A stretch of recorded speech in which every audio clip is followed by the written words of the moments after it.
In a time of universal deceit, telling the truth is a revolutionary act. George Orwell. Yeah. This is Blood Politics. The only podcast where we don't talk about politics. We be about politics. And our mission statement is to empower, educate, and encourage everyone to speak out against fascism.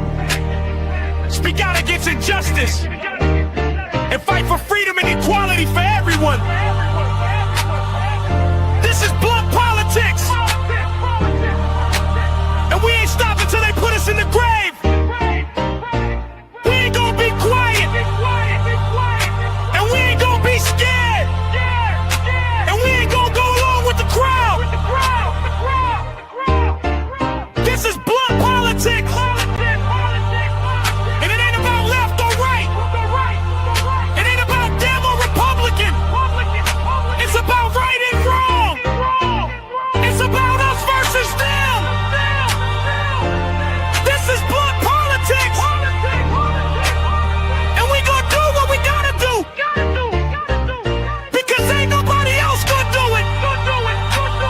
All right, what's up, guys? What's happening? Welcome back once again. You made it through the day. You made it through the day, and I appreciate you for doing so. Hit that like button on the way in. What's happening? Let me bring in the old Chatsky. Say hi to you guys. What's going on, everybody? Make sure you hit that like button on the way in. Subscribe. What's going on, Gamer? What's up, Nola? How are you guys? What's going on, Jim? What's going on, Unfortunate Altar Boy? What's happening there? What's up, Laser Swords? What's up, Allie?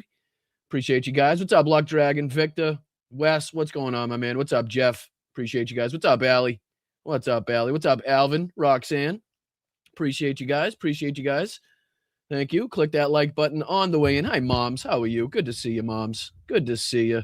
What's up, Vicky? What's going on, everybody? Lots to talk about, as usual, this evening. I appreciate you guys. Thank you, mods, as usual, for everything that you guys do. Keeping the Sparks raid. What's going on, Sparklers? What's up, George? What's going on, George? What's up, Dame? What's up, Steve? What's up, Flipper? Stoneflower Dragon? Everybody coming in. Filter in. Everybody come on in. Congregate. We're going to have a good show. Lots to discuss, lots to talk about. What's up, Justin? Appreciate you guys. Appreciate you. My back 40? It feels like something I'd say after you turn 40. What's up, Allie? Appreciate you guys. My back, I'm 40.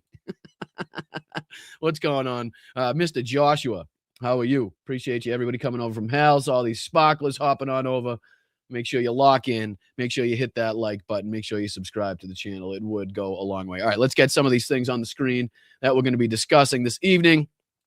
We're going to be starting off, well, we might not be starting off with it, but the first thing I think we're going to be looking at least as far as a clip is concerned, is Benny Johnson pulling out his racism and bigotry to try to demean and denigrate Ilhan Omar, like we knew it was coming, right? You knew it was only a matter of time before Benny Johnson and Tim Pool and the rest of them, stepped on the case, stepped in the shit, if you will, to try to demonize Ilhan Omar and Rashida Tlaib for, again, bashing the president and telling the president that he's killed Americans.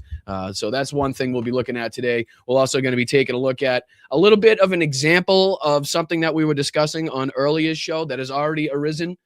Something we were talking about as far as bad optics, far as a bad look that never should have happened, that never should have had the ability to come to fruition. So Piers Morgan actually asked a question that I knew was coming, right? We knew it was coming. Anybody that watched the show earlier, you'll understand what I'm talking about when we dive into it. And then there's a couple of these articles that should take down any government, that should take down any presidency. I believe these are also related to the Roger Sullenberger Substack that we were reading the other day, as far as the DOJ and the FBI taking files down, withholding files that definitely implicate Trump, at least in what they would deem as credible allegations, very specific, detailed, sexually deviant allegations as well. So not only is there an ABC News one here, but there was also a New York Times. Did I have a New York Times? Yeah, there's the New York Times had a similar aspect as far as reporting, where they were talking about the Justice Department did not release key records in the Epstein files about a woman who made an unverified accusation against Donald Trump,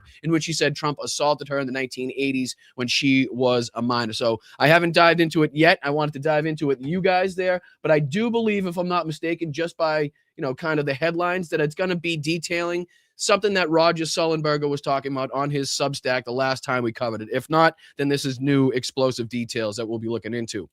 There's obviously, and also the whistleblower from ICE that sat down, I believe it was a day or two ago now, and kind of, gave the inside information, the inside scoop on what we all knew as far as training was concerned, as far as the lack of ethics, the lack of following the Constitution. Well, this is Francesca Fiorentini actually had an interview, sat down with the I've Had It ladies, and they discussed this ICE whistleblower and the training regiments and stuff like that. So I kind of thought it would be good if we combine two people that we like watching into one episode, one clip. That would be pretty good. And then we have a couple of the actual clips themselves from this idiot that was testifying. I'm sorry, shouldn't call him an idiot since he's doing the right thing. But again, anybody affiliated with this, this agency or administration in any way at any time, definitely gets some gets knocked down a couple places, knocked down a couple levels. And then we're going to be looking at Newsmax and Fox News' favorite person, John Fetterman, basically just bloodthirsty for war, talking about, I believe it was Ro Khanna's and Thomas Massie. Was it Thomas Massie? Forgive me if I'm getting that wrong. We're pushing basically a resolution about the war in Iran to get basically everybody in there to sign off, to get everybody on record on where they stand about going to war with Iran. Well, John Fetterman says he's voting against that, and he gives his reasons to I forget this lady's name because it's not important, but he's on Newsmax. He loves the right wing. He's either on Fox News or he's on Newsmax. If you're ever looking for John Fetterman, if he's ever wandered away from his house because his fucking brain is mush, all you got to do is look at the nearest Fox News station or Newsmax interview. He's probably sitting right there talking to him. What else are we going to be talking about?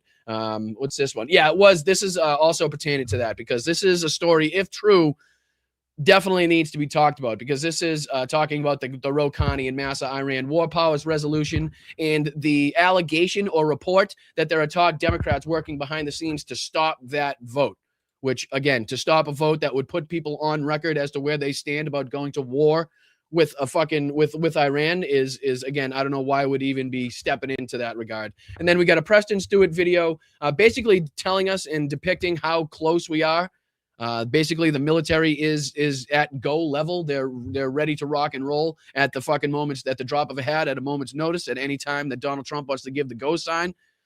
Basically, and that's a little bit a deeper look into what we can expect anyway, as far as that's concerned. And then, as usual, we'll be ending with the military show here with some updates about what's going on in Ukraine, humiliation for Putin's army, and basically the ongoing effectiveness, the ongoing change in the front lines that we've seen, the communications nightmare that Russia has been experiencing, and how that's affording Ukraine the ability to push into these territories, to gather territory back that they had lost.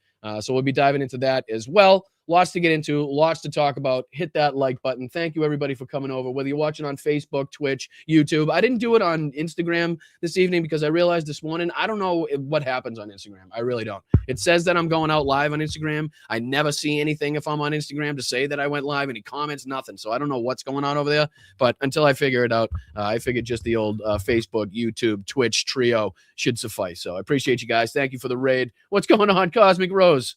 What's happening? How are you? Thank you guys for coming on over. Very much appreciate you. What's up, Tina? What's going on, everybody on Twitch? Hit them bits. Let's see if we can get a hype train going over there. I would very much appreciate it. Thank you so much for everybody joining me. Like I said, hit that like button, whichever platform you may be watching on. What's up, Ziggy? Ziggy, Mark, all you guys. Thank you so much. What's up, Tina? CSL in the house.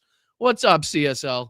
Shout out to you. Shout out to you. I hope you're well, my friend. I hope you're well. I appreciate you joining me. I appreciate you sending everybody over. What's up, Adrian? What's up, Alyosha? Appreciate you guys. Thank you. So basically, you haven't missed much. We were just kind of recapping some of the stories we were going to go over. First thing that we're going to dive into is Donald Trump's tiny poll. As the title of the live would suggest, it was a little play on words. You didn't actually think I was going to show you, did you? Jesus, get your head out of the gutters, people. Good Lord. No, of course I'm talking about the poll. A poll. Jesus, you guys are sick. You guys are sick. But no, just a little reaction from the State of the Union, basically showing what people thought of it, how the percentage of people that would have rated it as a very positive, having a very positive reaction to Trump's speech. And you can see here on the screen that it didn't go very well for him. It didn't go very well for him, whether you're talking about years past, 2017, 2018, 2019, 2025, and 2026. Definitely the lowest as far as the number of people that had a very positive reaction to a State of the Union. You can see here on the bottom, very positive reaction to President's speech among watchers. Bush in 2002 had a 74% of people had a very positive reaction. Obama in 2010 had 48% of people had a very positive reaction. Trump in 2018, for comparison, also had a 48%. And then Biden 2022, 41. Trump 2026, 38. But then very positive reaction to Trump's speech among speech watchers. 2017, 57%. 2018, 48. 2019, 59, 2025, 44%. And then you can see here, 2026, 38% only of people somehow had a very positive reaction to Trump's speech. And again, that kind of fits right in line with the margin of error, considering how many people they asked of, Trump's cult, Trump's base that was always going to say that it was positive no matter what. But not a good sign if you're in the GOP and actually have a brain in your heads going into midterms, to see what this suggests as far as the decline in people, the number of people that are looking at anything he does as favorable these days, whether it be, cost of living in this country, whether it be, foreign campaigns, right? Whether it be the undertaking of ICE in different areas of the country, the killing of American citizens in this, in broad daylight on the streets. Like, there's a lot of reasons in which, all the lies that he told last night don't seem to sit well with the American people. And this is basically, the polling to show that exact same thing right here. So it was the worst Trump speech, worst Trump State of the Union, and the worst Trump speech ever, okay, statistically. So I know he's going to go on, and people are talking about how it was the longest State of the Union or whatnot, but what they really should be talking about, how it was statistically the worst Trump State of the Union ever, and worst Trump State of the Union speech ever.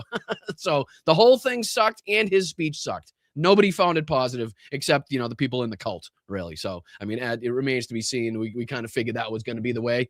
But yeah, Donald Trump not looking too great as far as anything is concerned. But let's jump into the first ridiculous clip of the night. I mean, this...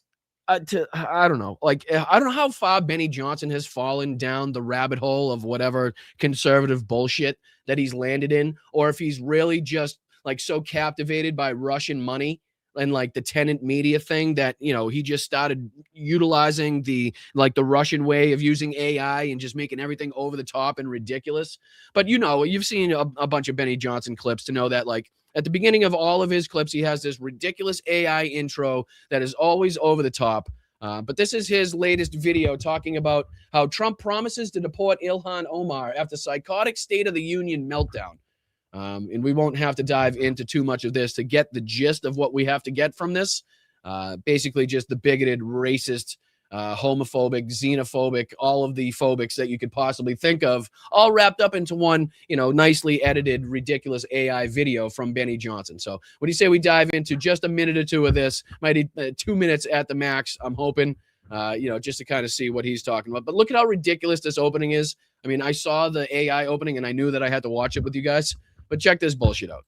No, this is not outrageous. You have no right. Get her out of here now, ma'am. You need First off, I'm calling bullshit. Trump never moved that fast in his motherfucking life. Ain't never in his motherfucking life has he ever moved that fucking rapidly. Okay, never, unless he's been in a golf cart or Air Force One. He's never moved that fast in his life. So I'm automatically calling bullshit. In case you guys can't tell that this is AI generated, just in case you guys have any questions on whether or not this is really Trump or if it's just AI. I know, because it looks so real, right? I mean, I know it's good. You're probably giving yourself second thoughts on this one, but I assure you, this is AI.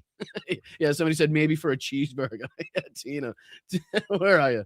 Every time it moves, there you are. Maybe for a cheeseburger. I don't even think so. I'm telling you, as much as this motherfucker loves a good cheeseburger, he's having it brought right to him. Okay, he's pushing buttons for Cokes. He's not running for cheeseburgers, I can assure you. But I love the joke, and I love the, I love the thought on that one anyway. Come with us. Let's go.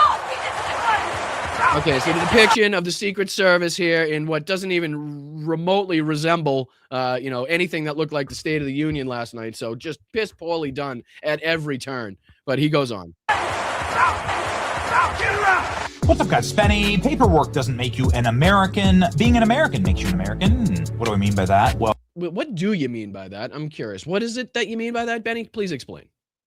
It's having common cause, culture, and harmony with your fellow citizens, believing the things that they believe, which the basis of this nation is obviously. See, I just thought we always had like this individual freedom in this country to think and choose and to believe and to love whatever the fuck we want.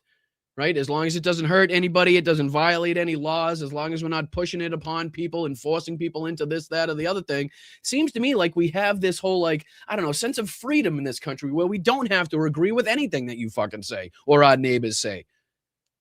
Seems to me like you just live your own goddamn life, focus on your goddamn self, and you should be okay. But of course, Benny can't do that, or else he wouldn't get that sweet, sweet Russian fucking ruble money. Okay? You don't get a hairdo like that, right? You know, you don't look like fucking Judge Doom, like fucking just because you don't get any rubles. Like, it takes money and some serious planning to get a haircut like that.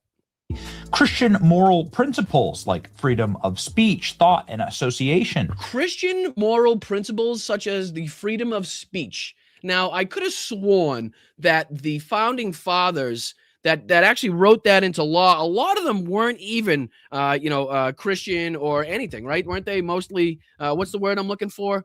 Please hit me in the chat with the word I'm looking for. I'm blanking on the name right now, but they were, you know what I'm talking about. But the people that came up with the amendments and the people that wrote the foundational fucking messages and the foundational laws for this country, Dia, thank you so much. Thank you so much, Handy Girl. Very much appreciate you guys. Very much appreciate you guys. There's always somebody smarter than me in the chat, and I love that you guys are here. I really do. You guys always bail me out of trouble when I'm in it, so I appreciate it. Yeah, there's a lot of ways that you can put it. I understand, but I'm just saying they were a specific way writing these rules specifically for a specific reason, as we could see. But now he's trying to again bring it back to Christian fundamentalists and the white Christian nationalism that he wants this country to look like. As far as the freedom of speech, now all of a sudden that's what that falls under. That's the category that falls under. I don't know.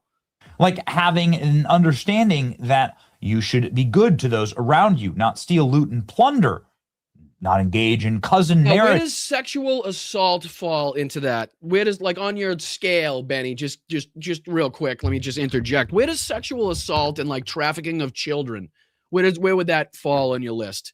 Like, would that make somebody a bad person? Because it seems to me like there's a shitload out there that you could be talking about. As far as that's concerned, other than, I don't know, like, Ilhan Omar telling Donald Trump that she's responsible for the murder of American citizens in the street, which we all watch with our own eyes on fucking TV from multiple angles. You know what I mean? So it seems to me like if you'd have a problem with anything, it might be Donald Trump's, I don't know, sexual assault of E. Jean Carroll, or the fact that he went on to defame her twice afterwards, or the fact that he said he could grab women by the crotch without permission, or, any of the things that we could go on and list. It seems to me, or his affiliation even with Jeffrey Epstein and the sex trafficking ring that is now being covered up by this government. It just seems to me, within reason, seems to stand that you would have a problem with that. And maybe focus more of your Russian ruble money into, getting answers on that. But I don't know if your backers and your donors would really like that. I think they like the direction you're going in. I think they do. Or child brides, stuff like that. Sectarian violence, tribal violence, and so on. All the things. Sorry, did you say child brides? Are you describing the South of this country? Are you describing Southern America? And like the ridiculous age of consent laws that they have, and like the incest that typically rolls around areas down there. I'm not saying everybody, in case you're from those areas, not saying everybody. But again, if anybody would think about incest, I'm sure that your mind goes to a certain portion of the country within reason. I'm just saying. So I don't know. Seems to me like he's talking about the Deep South in this case. I could be wrong. Maybe he's talking about other people as far as, cousin fucking and all that. Maybe he's talking about other people. Child brides, stuff like that. Sectarian violence, tribal violence, and so on. All the things that happen in Somalia. Yeah, like the families that, are you talking about, like the families during the Civil War that split and were like literally killing each other down, like that thing, like that sort of thing you're talking about? I have a feeling you're not talking about the South, and you're going to somehow try to play this on, like, I don't know, let's say Somalia. Am I right on that one? Ilhan Omar is from. That's just a matter of fact. Did you already say it? Did I miss Somalia, it? Brides, stuff like that. Sectarian violence, tribal violence, and so on. All the things that happen in Somalia. I knew it, obviously, because of Ilhan Omar. It doesn't take I'm not saying I'm Columbo here, ladies and gentlemen. I'm not saying I'm Columbo, but, you just got to figure that's where he was going with it. But again, we could put all of those things back on the Deep South of this country. The Deep South also. Again, cousin fucking, age of consent laws, just saying. Omar is from. That's just a matter of fact. Check the United Nations. United Nations says that because of all of those things, including the cousin marriages, that Somalia is the #1 worst place on earth to live. Now, that means that it's... Now, what do you say we do a little fact checking? Why don't we do that a little bit? I mean, we got the time to do it. Benny's an idiot. What do we say we just kind of do this? What is the worst place statistically on earth to live? Okay. Let's see what this pops up here. Throw that on your screen. Statistically, the worst places in the world to live, defined by ongoing conflict, extreme poverty, global peace index: Afghanistan, Yemen, Syria, South Sudan. Okay. Yemen, South Sudan, Syria, Damascus, Syria, Colima, Mexico, Delhi, India. I'm not even really seeing anywhere that he was referencing on the list. Anybody see Somalia on the list there? Does anybody see Somalia referenced?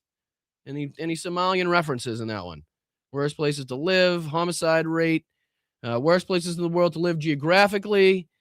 Danaki, that's in India. Colombia, I see, talked about. Nigeria, Brazil, South Africa. These are all like Port-au-Prince, Haiti. I mean, places that we know are pretty dangerous. Memphis, Tennessee. Oakland, California, as far as the 25 most dangerous places in the U.S. I just don't see, I'm not seeing Somalia here on the list. It just seems within that he might be lying. I'm just thinking he might be making this shit up. That's all I'm saying. That's all I'm saying. Okay, back to him. It's the #1 worst place on earth to be from. So then somebody in politics is going to have to explain to me, because maybe I'm just dumb and went to community college. Yes. Yep. Both of those things, absolutely true. Next. That, why we need infinity Somalians here. Infinity Somalians. Okay. Now, I mean, just the ridiculous fact that you had to go back to second grade and pull out the word infinity from your arsehole to use that in this situation. I mean, how many? Okay, let's just see here. We'll do this. We'll just utilize all of the fucking resources that we can. How many Somali Americans live in Minnesota? Okay. Let me see here. Somalians, Minnesota. It's something what? A couple million, if I'm guessing? If I had to guess. Population. Let me put this, sorry. Talk thing didn't work, of course. I might be way off on that. I might be way over. Let's see. As of late 2025 and early 2026, Minnesota is the home to the largest Somali population in the United States, placing the number of Somali descendants resident between 80,000 and over 100,000. I was way off. Way off. Way less than that. Holy shit. I mean, just the way that they talk about it, you'd think you'd have to hear somewhere in the millions, right? You'd somewhere in the millions. 80,000 others in the American Community Survey estimates have indicated the population of Somali descent could be as high as 107 to 108,000. Okay, so nowhere near the number that I said. My apologies, I was way off. Nice to see that it's well below that, and that Benny Johnson is even more ridiculous for saying infinity in that. Let's just see total. What's total in the U.S.? Somalis. Population total U.S. in USA. Sorry, I'm just curious as to an estimated 260,000 people of Somali descent were living in the United States as of 2024. Let's see if that number's any changed at all. No, it still says about 260,000. So is that infinity? I know I'm struggling. I'm not the best math major on the planet, but 260,000 is less than infinity still, right? I know I'm getting old. And I know I may not know the lingo anymore, but that's still less than infinity. I'm thinking it is, at least. Exactly. Wait, if they've destroyed Somalians, it's like, shut, he doesn't even know what he wants to say. Somalia, if that culture has destroyed Somalia, why have them here? This is on full. Why do you think people come here, you dumb, ignorant son of a bitch? People flee those situations exactly to find a democratic safe haven, or what they perceive as a democratic safe haven. You understand why migration typically happens, because people are leaving, extremely dangerous or extreme poverty or gang violence or, a corrupt government, whatever the fuck. It's typically when the failed states happen, that's when people tend to migrate. to places that they deem to be, safer, more protective, have better democracy, better fucking healthcare. You know what I mean? These types of things, that's typically what happens. So the fact that you're now like calling it a shithole, like it's all the more reason why you're seeing people come into the country looking for a better life. You know how we always say looking for a better, like that's what we mean. That's what it means. And again, we don't have to go too much on here with Benny Johnson. Like I said, 2 minutes. Did I get to? Yeah, a minute and a half. See, I kept you on to 2 minutes. Kept you on to 2 minutes with Benny. We can get our point across without having to see a full clip or episode of any of these fucking morons. It doesn't take much. So, all right, moving on to our next clip. And this is something that I referenced earlier today.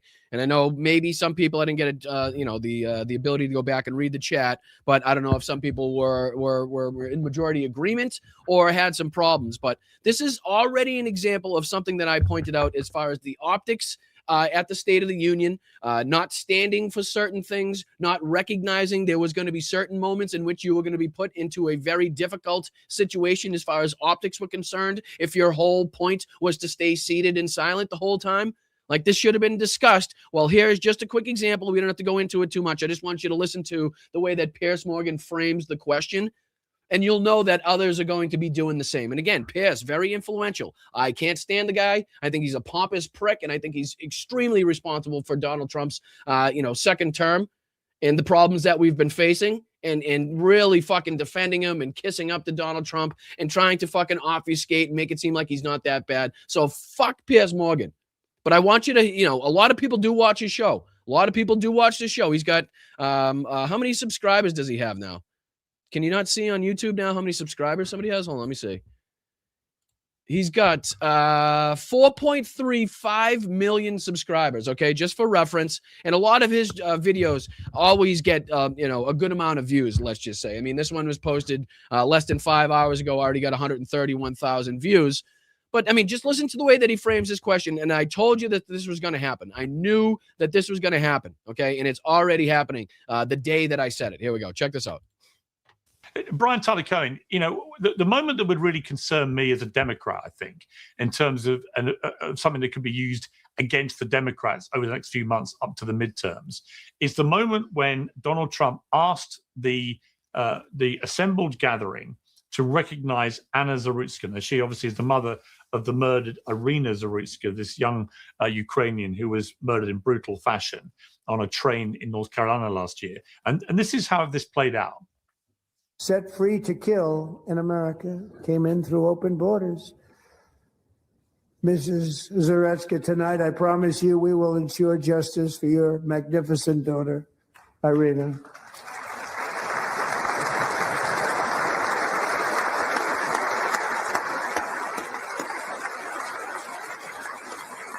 So for context, in case anybody's wondering, this is the mother of the slain Ukrainian woman that was stabbed on the bus, as it was explained, in case you didn't hear.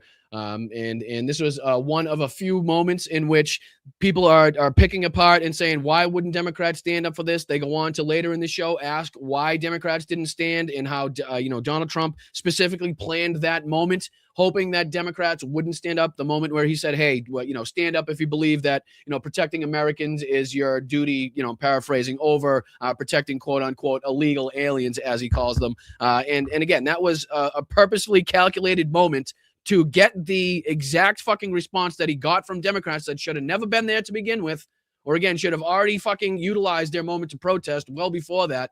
And that never would have been a thing. This never would have been a conversation that people are having, never even would have been a question. And they're talking about optics. They're talking about this, that, and the other thing, other than the lies that Donald Trump was telling, right?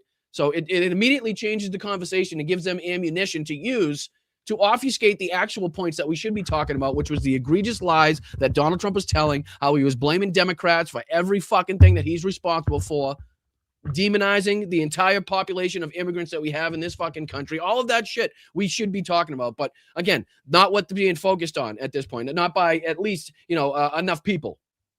And it just gives them ammunition that they should not be able to fucking have. And I'm pissed off still that we put ourselves in this situation. But here's an instance already where it's being used, whether you agree with it or not, right? Let's remove that out of it. But the fact that they get to bring it up and question people like this and bring it up in this instance and use the optics that way. And even Brian Tyler Cohen goes on like, listen, I don't know why they didn't stand. You know what I mean? There's really no good answer in that instance. I think he says they don't want to be used as a pawn by Trump, but even he kind of recognizes that it's not fucking the best look. Like I said, like it pertained to the the kid with cancer in the last State of the Union, right? I mean, there's just certain instances that you got to be aware of. You got to be prepared for as a leader to get your party ready to say, okay, this is what we're going to do in this instance. We're going to make sure we stand up if it's, military, if it's a child, whatever it may be. Like, you got to understand the State of the Union is used for these purposes all the fucking time. There's always these, heartbreaking and touching moments that they try to bring into play, awards given, ceremonial fucking aspects. So you got to be prepared for these things. And they just weren't. And I'm not going to beat a dead horse. We're gonna talk about it. We're gonna critique it. And we're gonna move on. But I just want to show you an example of what I was talking about. Okay, what I knew was going to be the result from these little instances that everybody at least the right are talking about. You know what I mean? So again, here, and they go on just a second. I'll let you play. I'll play a little bit of Brian's answer, and then we'll dive on to, again, the DOJ, the ABC News article, the New York Times article here, and the reports of the accusations that the DOJ has been actively tampering with information to hide Donald Trump's, at least accusations at this point, against Donald Trump, we'll say. So, all right, let's take a look at just another minute of this, and then we'll dive on.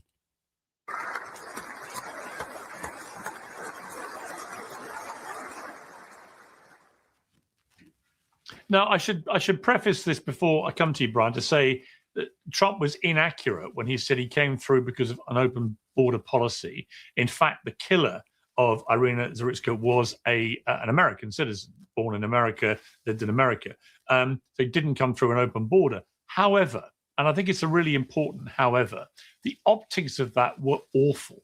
If you're looking at that and you see the mother of a young Ukrainian woman, and you've got a lot of Democrats, by the way, wearing Ukrainian, lapel badges and things to support the 4th anniversary of the war and support Ukraine. And he's right. He's a fucking 1,000% right. You can see it in all the clips. There are a lot of Democrats sitting there wearing Ukrainian pins, people that have been advocating for the support of Ukraine for since the full-scale invasion began.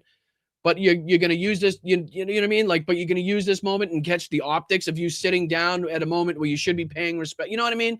Like, it's that ridiculous situation that they find themselves in where they're kind of damned if they do, damned if they don't. Like, if you stand up, you're kind of, seen as being a pawn in Donald Trump's political game. But if you sit down, and don't stand up, you're seen, not paying respects. You know what I'm talking about? Like, that's how I'm trying to break it down. And again, not to beat a dead horse, but I just want to show you the examples of the frustrations and the grievances that I had and how it's already coming to fruition. And then again, like we said, we'll move on, we'll critique, we'll talk about it, we'll fucking fix it, and we'll move on.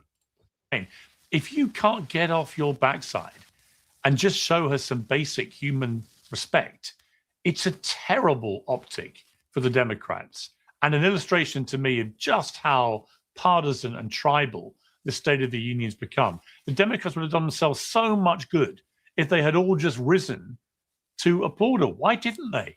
They never should have been there. They shouldn't have been there in the first place to even have that instance happen. But again, not to go on too much myself. I'll let Brian kind of give his answer and then we'll dive on. Like you said, you can tell by his demeanor, his reaction to this.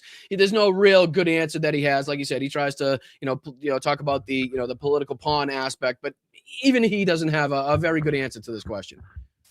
Look, I don't know why they didn't stand and applaud. I think that mostly they don't want to be pawns in Trump's attack, in Trump's, they don't want to be props or pawns in Trump's effort to turn this into a 2024 campaign redux where he just, fearmongers about immigration or any of that issue. I think Democrats don't want to allow Donald Trump to make them turn into those kind of pawns. But more broadly, But again, Brian Tyler Cohen, been at this for a long time, somewhere over 5 million subscribers himself. Typically very fluent, very calculated in his speeches, in his answers, in his rhetoric. Like, even you can tell that he's kind of stumbling and mumbling and trying to figure out which way to go on this because he knows it's a bad fucking look. And again, it's just a look in an instance in a situation that never should have arisen. The leaders totally failed in their moment to recognize what could have possibly happened, what typically happens, and what they should have done, and to get everybody on board with one specific situation. Either don't show up or I'll show up and do some sort of fucking act of defiance, right? So again, not to beat a dead horse, but just to show you that how quickly this stuff, evolves and how quickly this is used against us. That's kind of one clear-cut example. And again, even later in the episode, they go on to talk about the specific moment that I mentioned after, and they talk about that in the same way. So it's, again, a couple different instances that they talk about. But another shout-out to the mayor of Newark, who was on the far right of the screen. He did a fantastic job as far as going against Riley Gaines in that episode. If you want to check that out, I would recommend it. He does a good job on that one. Apparently, it's his first time on the Piers Morgan Show, too. All right, on to the ABC News and New York Times articles here, in which, again, would be the end of any administration, any normal president, in normal times, this would be the end. It would be over at this point in time. If it already should have been multiple different times, but this would definitely be the straw that broke the camel's back in this instance. Again, the DOJ appearing to have withheld, that means not shown, okay, just for any of the maggots that are watching in the background. That means withheld. I'll spell it WITHELD. And that means they didn't give over. They kept or hid like that. Okay, just to make sure that in case the maggots are watching. Some of the Epstein documents containing allegations against Trump. Oversight Democrats say. An analysis suggests that more than 50 pages of material were withheld. And again, we'll go on to read just a couple paragraphs of this. The Justice Department appears to have withheld dozens of pages of witness notes and reports about an alleged victim of the late sex offender Jeffrey Epstein, who, according to Rep. Robert Garcia, a Democrat from California, accused President Donald Trump of assaulting her when she was a minor. Okay, an index of witness materials prepared in advance of the trial of Epstein convicted co-conspirator Ghislaine Maxwell suggests that the FBI interviewed the woman identified by Garcia 4 times in 2019. And again, that's why that number 4 times in the date is bringing up and reminding me about the Roger Sullenberger Substack that we were talking about. Was it last week, this week? I forget what day it is, but I think it was last week that we were talking about, maybe Sunday. If you want to go back and check that out, talking about this is, I believe, the accusation of, biting down on Trump's open genitals and him punching the girl in the head. If I'm not mistaken, I think that is along the same lines as the reporting that we saw on Substack. So it says here that an analysis of an index and materials in the public database suggested that 3 FBI reports known as 302s and notes from the interviews were withheld, appearing to total more than 50 pages of material. Rep. Garcia, the ranking Democrat on the House Oversight Committee, said he reviewed unredacted evidence at the Department of Justice on Monday and determined that notes about the witnesses who accused President Trump of sexual abuse when she was a minor were withheld. Quote, Oversight Democrats can confirm that the DOJ appears to have illegally withheld FBI interviews with this survivor who accused President Trump of heinous crimes. And I'll just make this a little bigger on the screen so you guys can follow along. I'll hop out of the way so you can see the whole page. Oversight Democrats will open a parallel investigation into this, Rep. Garcia said in a statement on Tuesday. The DOJ said in a social media post on Tuesday, accused Democrats of misleading the public while manufacturing outrage from their radical anti-Trump base, and claimed that, quote, all responsive documents have been produced unless a document falls within one of the following categories: duplicates, privileged, or part of an ongoing federal investigation. I don't get the duplicates. I don't understand that. Like, why withhold anything that you're saying is a duplicate? Why not just release everything? Like, if it's just a duplicate and there's something already out there that's the exact same, why would you have why keep the other half? Why keep the other image? Why keep the document that is copied or supposedly a duplicate of one that has already been released? Shouldn't that be out there? Why would a duplicate be, one of the categories in which you're allowed to withhold? What if things have been taken out of these pictures? We don't know. What if that's the secondary copy and things in the background have been removed per Photoshop? I don't fucking know. Release the duplicates and let everybody sift through it, and we can find out ourselves on that one. Okay?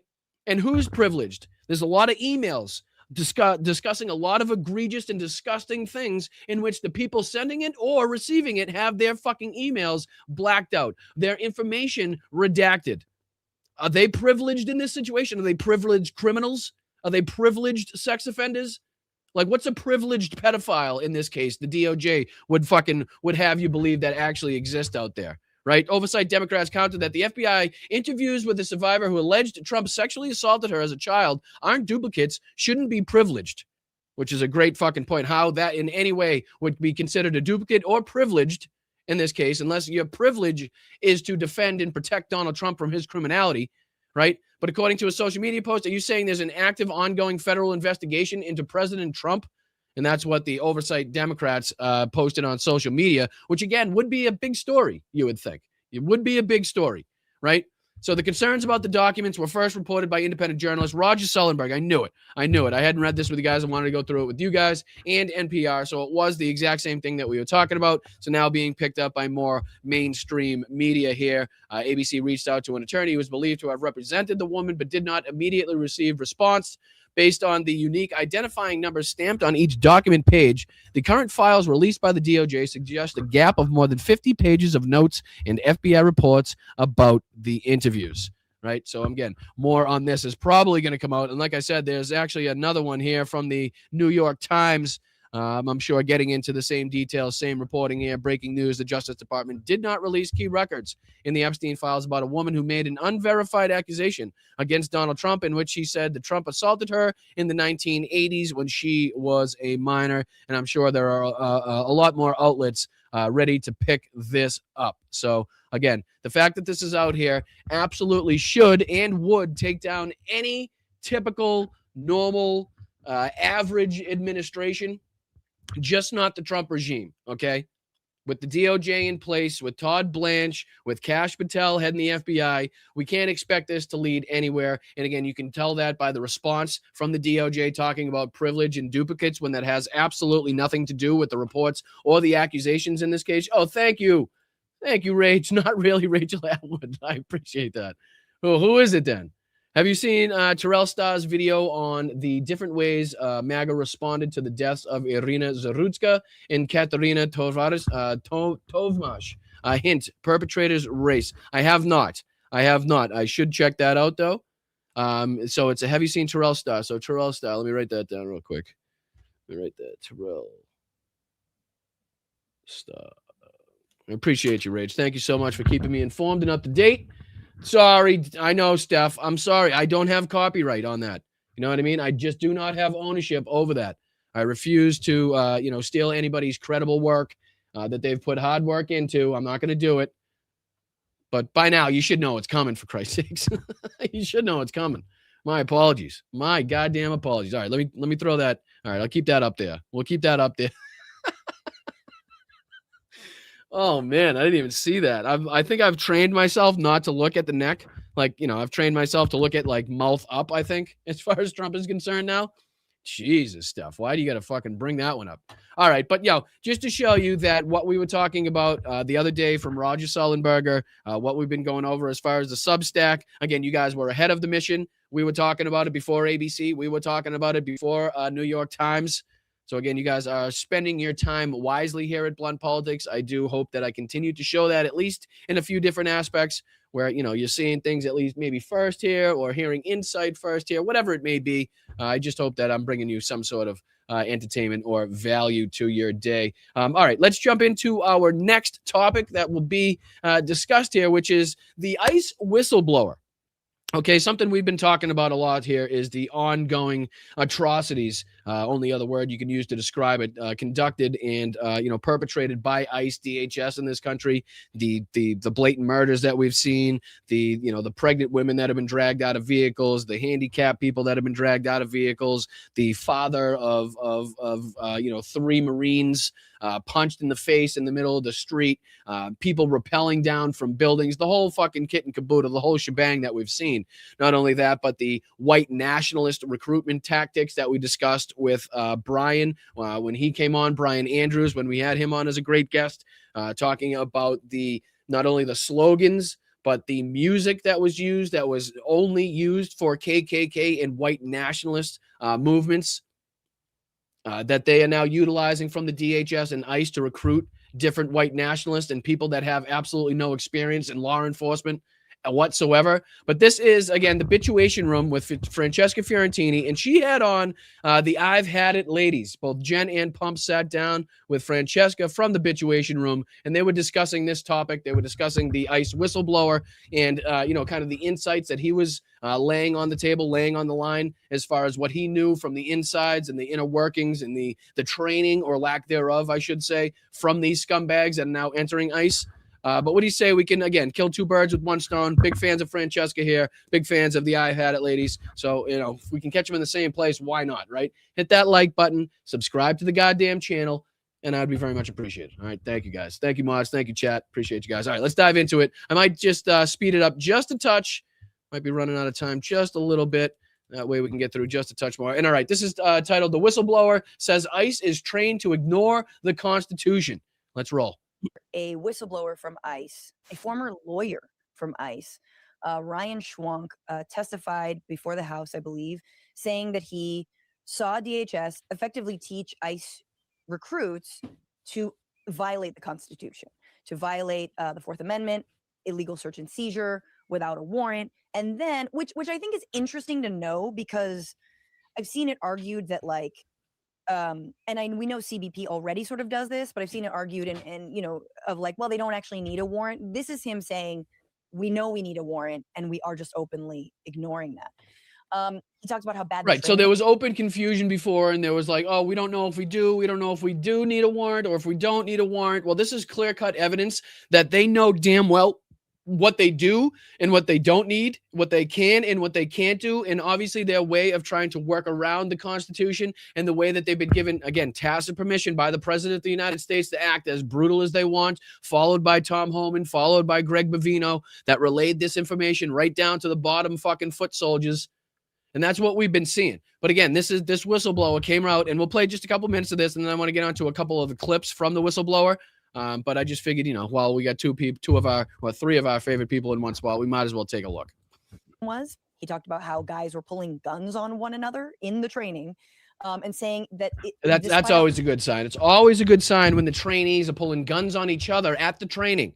Typically means that they are well-trained, sane, can handle themselves in very chaotic situations. Like, if that's something that's going on at the training facilities, like people are pulling fucking guns on each other at the training facilities, like, what do you fucking expect is going to happen when the chaos and there's a lot of public around and they're intimidated and they're scared and they're backed into a corner or whatever the fuck? Like, how do you expect them to act professionally?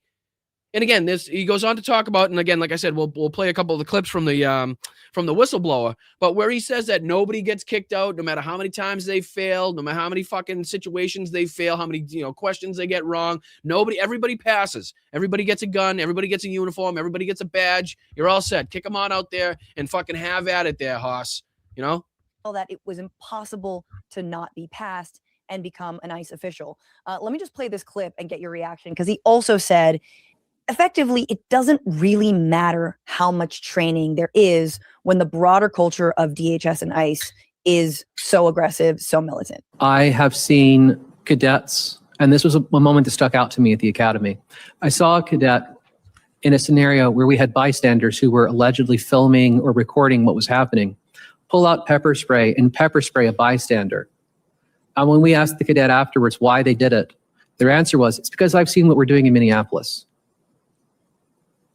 It doesn't matter. So because of the actions of the officers, the DHS, and the fucking ICE agents in Minnesota, in Minneapolis in particular, like we said, we saw that action spread throughout the agencies and to different agencies as well, local and state police, people that have buddies on DHS, people that have buddies on ICE. Hey, if they get to do it, we get to do it too. I've been a cop for longer. This motherfucker only went through 45 days of training and he gets to go pepper spray civilians. Why can't we? Right, so here's clear-cut evidence of somebody from the inside saying, hey, no, basically he said specifically he gets to pepper spray whoever the fuck he wants because that's what's taking place on the streets of Minneapolis. That's what's taking place in Minnesota, and that's what Donald Trump wants to see happen. That's what Greg Bavino instructed us to do. That's what Tom Homan fucking spit all over his face asking us to do. And that's what he's saying right here. Matter what we teach them about the law if what they watch on television and on Reddit and on the internet tells them that they can get away with things. The academy. Doesn't matter what we teach them about the law. If they're reading on Twitter, if they're hearing from the president of the United States, if they're getting active instructions from Tom Homan and Greg Bovino to act as aggressively, as harshly, right?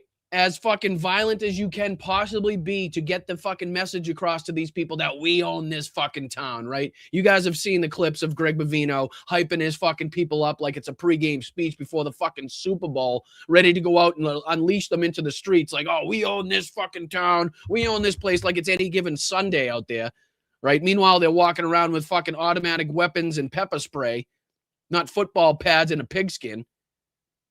And this is the shit that's going on behind the scenes. Above and beyond, obviously, the white nationalist recruiting tactics that we've talked about on the show. This is stuff that we're getting from the inside, okay? The academy can teach them till they're blue in the face. But if they see that in practice the real rules are different than what we're teaching them, they follow the rules that they see. And again, those rules that they see, and I continue to reiterate, are coming straight from the top. Straight from the Stephen Millers, straight from the J.D. Vances, straight from the Donald Trumps, Greg Bovinos, Tom Homans, Kristi Noems, straight from them.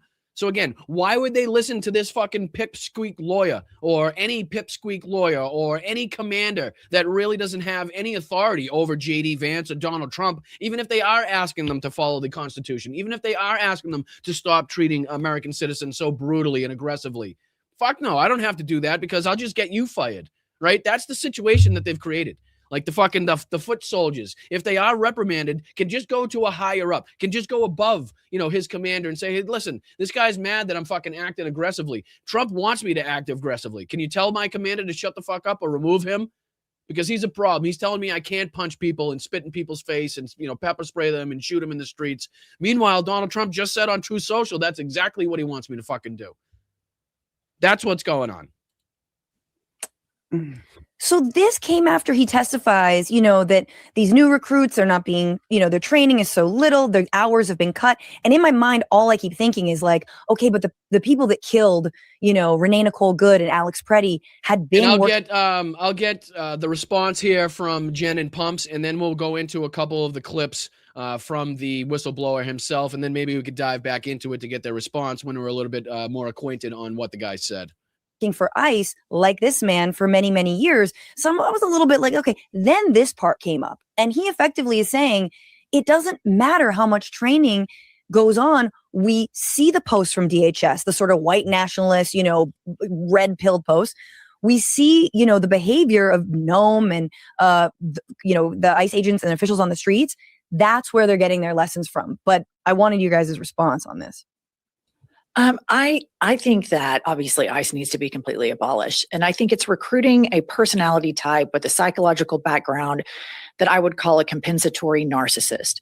Somebody who is such a narcissist and they are using this job to compensate. If I have a gun, if I have pepper spray, if I have a uniform, then I'm going to feel like a big guy. And I'm going to feel like a tough guy. She's so fucking spot on at that too. That's exactly the people that we've seen. These cosplay warriors, the fucking SEAL team, male team 6 motherfuckers that can't get their belt around the loops, right? That need help putting their fucking shoes on to get out there. They can't even strap on their own body armor without a 3-piece fucking team behind them, right?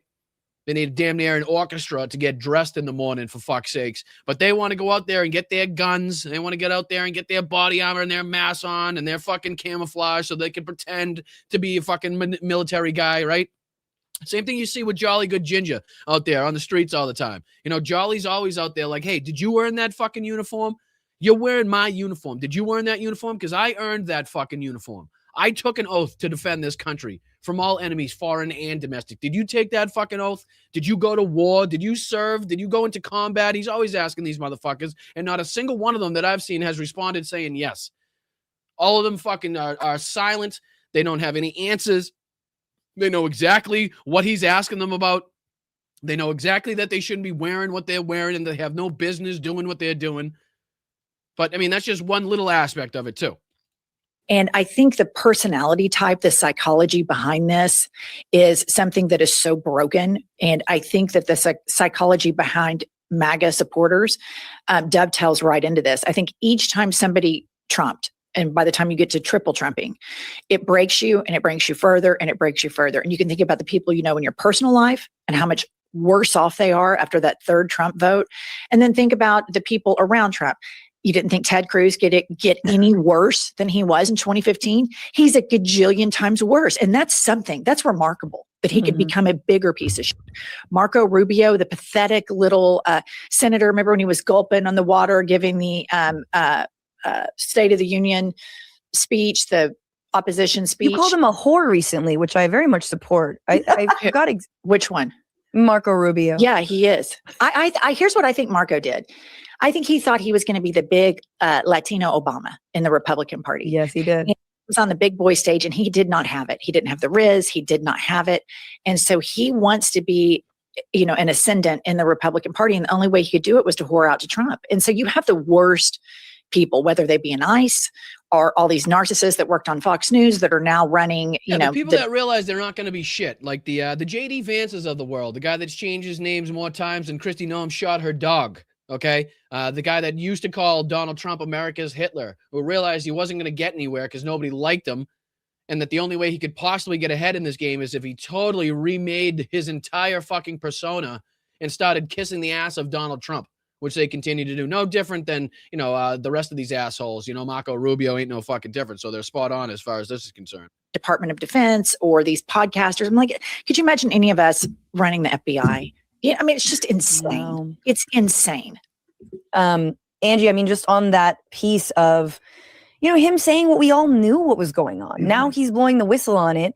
And also saying like, this is, I mean, to Jen's point, this is a culture of it. It goes beyond the law. These are people who are told that they are above it. Well, I think they're also people that like to demean other people. They only feel big and strong when they demean other people. But when he was talking about, I had to resign my position because I was violating my oath, which was to the Constitution. And I look at, they want loyalty to them. Kristi Noem killed her dog. Like, that's all you have to say about her. Yeah. And then, all of these people that are pledging loyalty to Trump, to Jennifer's point, these are not the best and brightest. And I just really, his testimony really struck me. The fact that he said, I don't feel good about me as part of this culture. And I look at ICE throwing. Again, that's probably a good time where we can go into a couple of the clips here. And again, if we have time at the end of the show, we can dive back into a little bit more of what they're discussing. But there's a few moments in here that, again, are really telling as far as the environment, as far as not only the recruitment tactics, but the, how they hang and how they talk and what they want these agents to actually go out there and do. Like here's one, Ed Krasenstein posted, breaking ICE whistleblower Ryan Schwank just blew the whistle on Donald Trump's ICE and their illegal actions. He said, quote, I watched ICE dismantle their training program, classes that teach the Constitution, our legal system, firearms training, the use of force, lawful arrest, proper detention, and the limits of officers' authority. ICE is teaching cadets to violate the Constitution, and they were attempting to cloak it in secrecy by demanding that I lie about it. So basically saying that here's a memo, and I don't know if this is this clip or the next one, but there's a memo that gets circulated in which he's not allowed to talk about. He's not allowed to write anything down.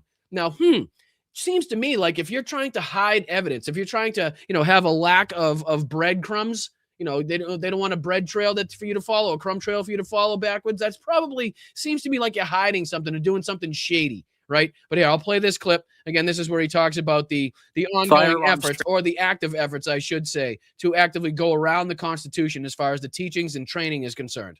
Check this out. Play.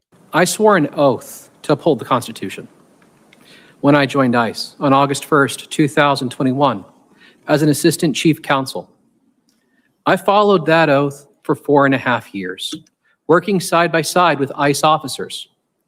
And I followed it when I resigned on February 13th, 2026, a little over a week ago, so that I could speak to you today. For the last 5 months, I watched ICE dismantle the training program, cutting 240 hours of vital classes from a 584-hour program.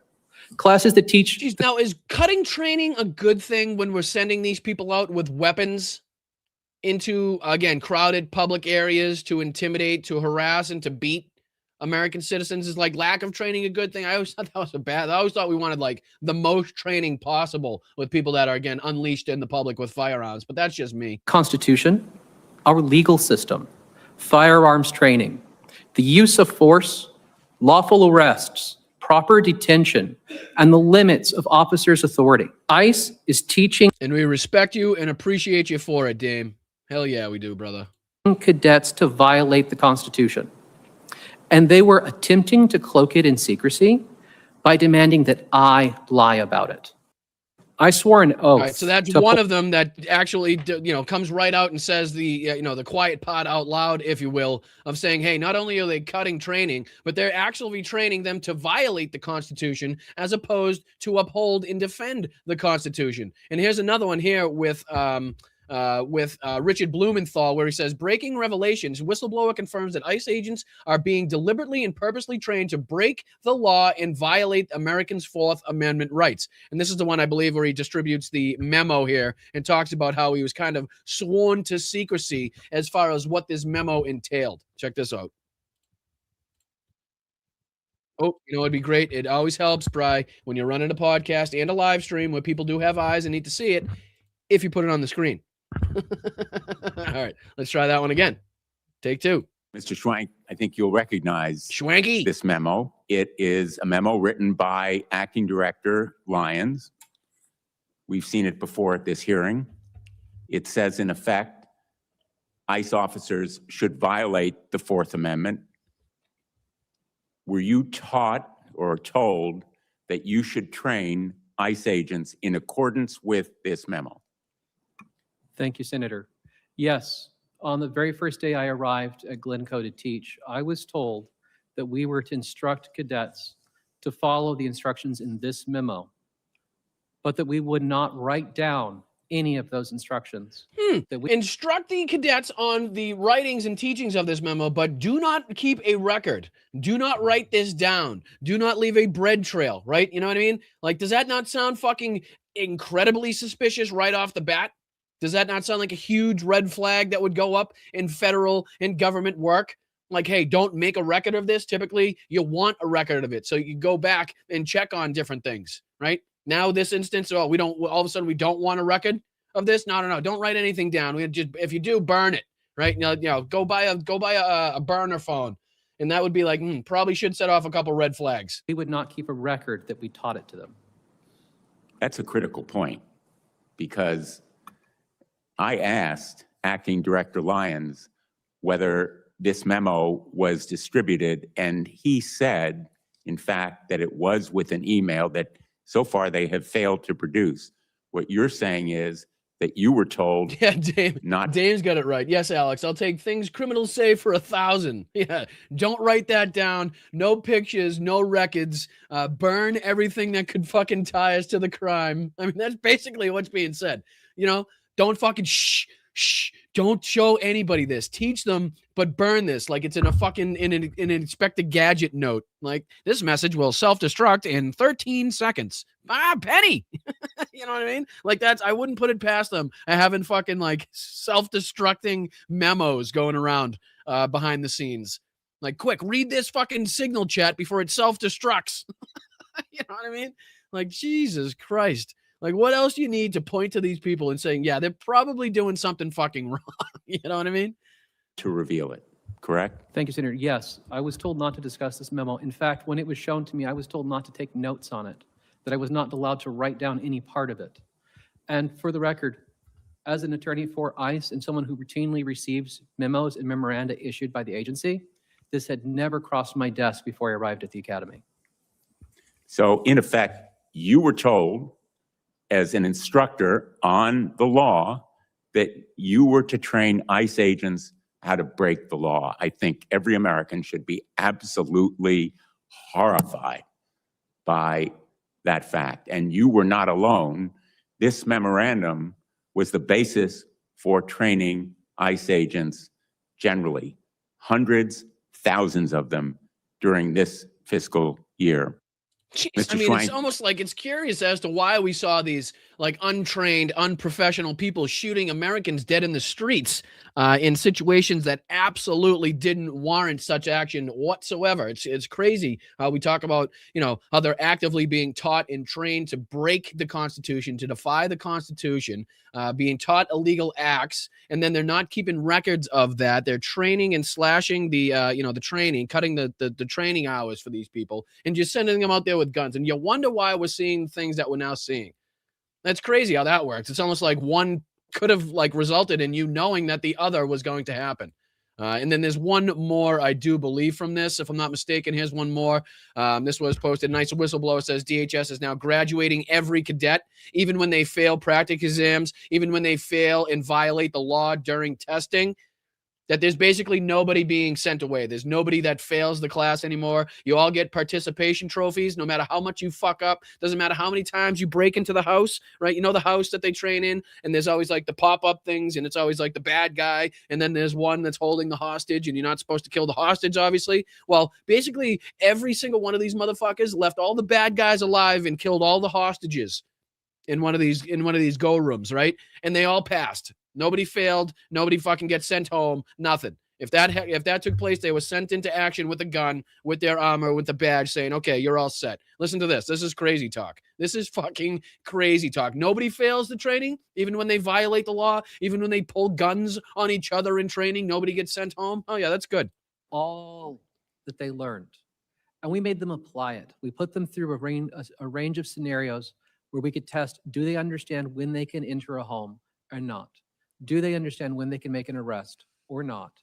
And if they showed that they did not know that, we could fail them and send them back. So he's talking about before, the prior policies, they would be put through these examples, they would put through these training situations, and if the person fails, right, they would be able to get sent home.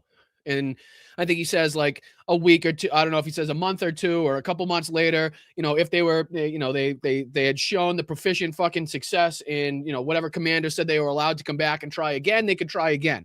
But now, in this instance, nobody's being failed. Nobody's being sent home. You can do no wrong, no matter how fucking much you fuck up, no matter how many laws you break, no matter how many situations you do the wrong thing in, you're getting passed. And make them try again and demonstrate their knowledge. And if they failed twice, out of the academy. And maybe 6 months later, 90 days later, they could come back after they demonstrated to their home office that they were ready.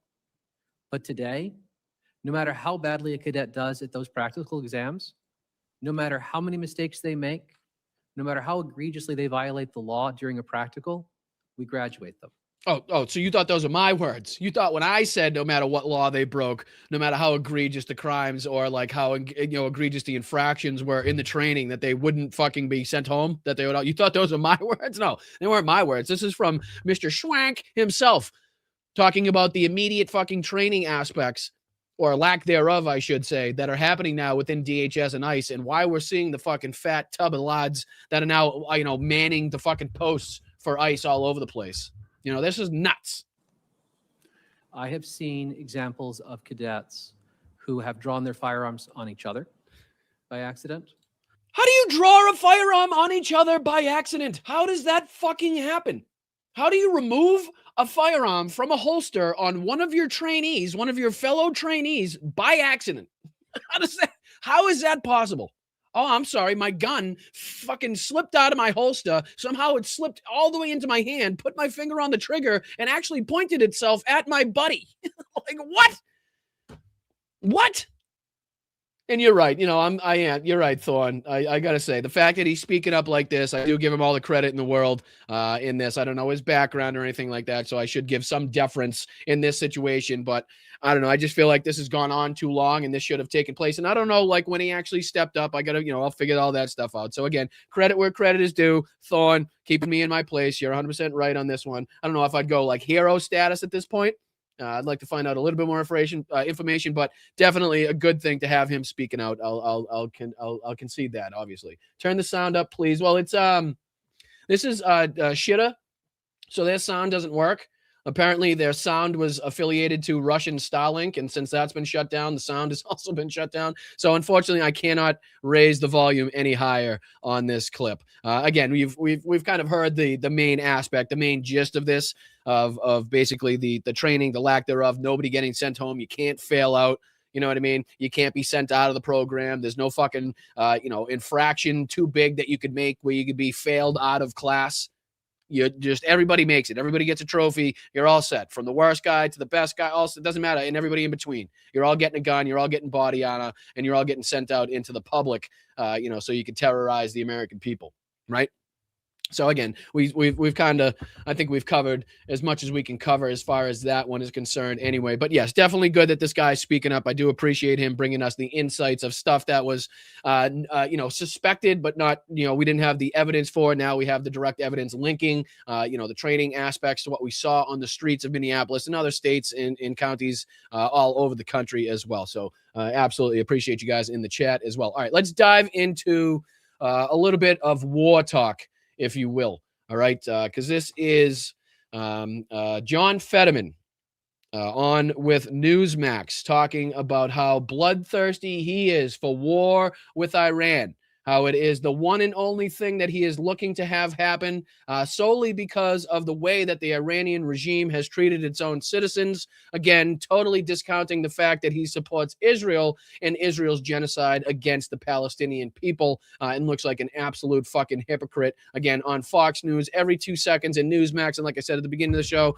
if John ever wanders off, if like you think John Fetterman had another stroke or, he's having like a brain fart and nobody knows where he is, all you got to do is check Fox News, check Newsmax, and you're guaranteed to see him. But yeah, this is John Fetterman saying that he's already going to vote down this resolution by Thomas Massie and Ro Khanna, the Iran War Powers resolution, that would force every member of Congress to go on record over Trump's potential regime change war. So basically getting everybody to say, yes, do I support it? Do you not support it? Which I think is going to be very important, depending on what comes next. We're going to want to have that historical record of who said yes, who didn't say boo, and who was okay with it.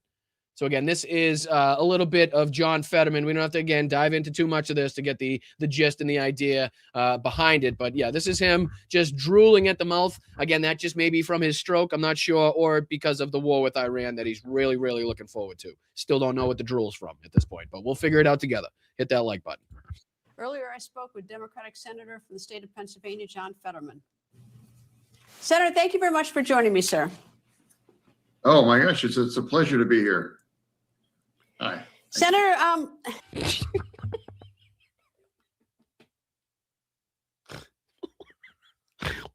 what was the wave?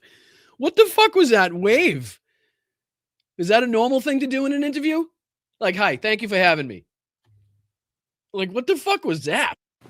Oh my gosh, it's a pleasure to be here. Hi. Senator, thank you. Senator, last night, obviously the president of the stadium mentioned Iran. All eyes are now on Iran. And Steve Witkoff is headed to Geneva to perhaps negotiate something, but it doesn't look particularly favorable. What is your reasonable expectation of what's going to happen? Yeah, what do you expect to happen, John? Well, clearly and concisely, please. Like, everyone's talking about the State of Union speech. And then when that came up last night, I think I might have been the only Democrat to stand up and clap, the things that clapping to go to war. You might be the only Democrat. Yep. Standing up and clapping and giving a standing ovation about going to war. You fucking halfwit. Yes, you're probably going to be the only one standing for that, which makes you not a Democrat at that point. President referenced Midnight Hammer and military for against Iran. So for me, with that, I don't think we can ever negotiate with Iran, because the last time there was a significant kind of treaty that ended up with 900. Yeah, it's almost like we had this whole deal with Iran. It had to do with like nuclear weapons. It was a deal that had to do with nuclear weapons. I forget what it had this name. It was a name, a specific name that it had dealt with Iran and nuclear weapons, and it was a deal. Does anybody remember what that was called? let me know in the chat if you guys remember. And of course, I'm being facetious, but I mean, the fact that he's talking about this, like, you know, they're like impossible to negotiate with. There's no way we could possibly strike a deal with these people. And absolutely, we got to go in and bomb the shit out of them and turn Tehran into glass. Like, what the fuck is going on here, Mr. Bloodthirsty? Like, I know you love smacking people. I know you love driving 1,000,000 miles an hour and putting people in danger on the roads. But do we really have to jump to the point where we're turning people into glass and you're like jumping up and down cheering for it? And to the point where you're going to vote against the War Powers Resolution to get senators on the record to where they stand on this? Fucking hey. Pounds of just below. Yes. Thank you, George. George got me in the chat. I think everybody was that might have gone over everybody's head unless the chat's just catching up. But yes, the Iran nuclear deal. Correct, George. Very much appreciate that. I knew somebody was going to get it. In grade uranium enrichment. So, here we go. We're back to nukes. Ladies and gentlemen, we just obliterated Iran's nuclear capabilities for the next 75 fucking trillion years. Right? If you listen to anything that Donald Trump said, if you listen to anything that Pete Hegseth said, or J.D. Vance said, Iran's nuclear capabilities have just been set back into the fucking Stone Ages. Yet a couple months later, okay, they're on the verge now. They're at about 95%. They're going to have another one in about a week. We got to get on this. We got to send all of our fucking military men over there right now. They're about to have it yesterday. I think they might already have one. It's like, whoa, how the fuck? How did this change so quick? Did you obliterate it? Or are they about to have one again? Because I'm confused here. Like, and now we're kind of substituting nuclear weapons for missiles. Like, you noticed how that's changed. So Israel has really been focusing on the missile capabilities of Iran. Now all of a sudden we're starting to hear in the United States we're not focused on the nukes so much, but it's more like their weapons and their missile capabilities and this, that, and the other thing now. And again, as we'll hear in the Preston Stewart video, I hope John actually understands that this isn't going to be a fucking Caracas cakewalk. Okay, this isn't going to be going into Venezuela with a couple fucking low-flying Chinooks. Snatching up Maduro and we're out of there. Again, even General Kane is informing the president that this could lead not only to a prolonged war, but is absolutely going to lead to more risk to our fucking service members and more possible and almost definite injury and loss of life than anything that was even undertaken remotely in Venezuela. Okay, I hope John understands that. I hope he knows what he's fucking rooting for, because it's easy for him with his fucking cross eyes and his fucking drool all over his sweatshirt to sit there and say, oh, we should definitely not negotiate with Iran, but fucking bomb them back into the Stone Age. But he's not realizing that takes the lives of the men, women, and fucking, everybody else, the family members of everybody in this chat that may serve, to go out there and enact these fucking things and to put themselves into harm's way to make this shit happen. This isn't a fucking snap of the fingers. Nobody's getting hurt. Everything's going to be fucking hunky-dory, and we're going to come out with fucking Maduro in a blindfold again. It's going to be a little bit more difficult, not to mention that we don't necessarily even have boots on the ground troops to enact a regime change the way that Donald Trump or anybody else in Israel or anybody else that wants to see this happen, the way that it did with Maduro, right? We just do not have the ground troops in place from all the fucking reports that I've read.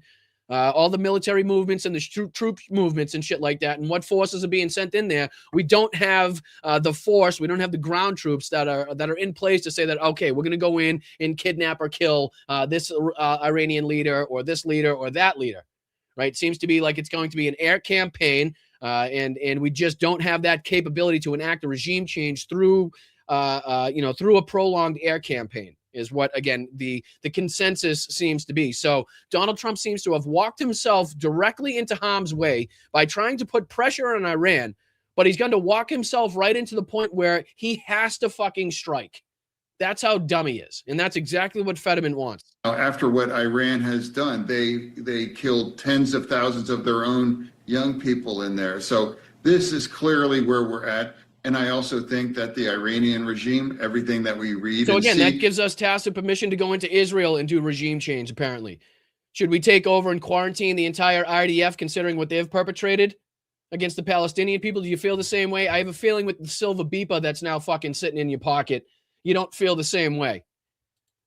That the regime has been the weakest that they've been in decades right now. So I think we have a unique opportunity to topple it. Or to just, I mean, the brazen way in which he's talking about toppling a regime, striking a country with like, you know, military force not seen since the invasion of Iraq is what he's talking about right now. Like, do you see the ease in which they say it without actually comprehending what that entails? Who gets put into fucking harm's way when that happens? Who's going to die? How many people? He's just actively fucking committing to death right there.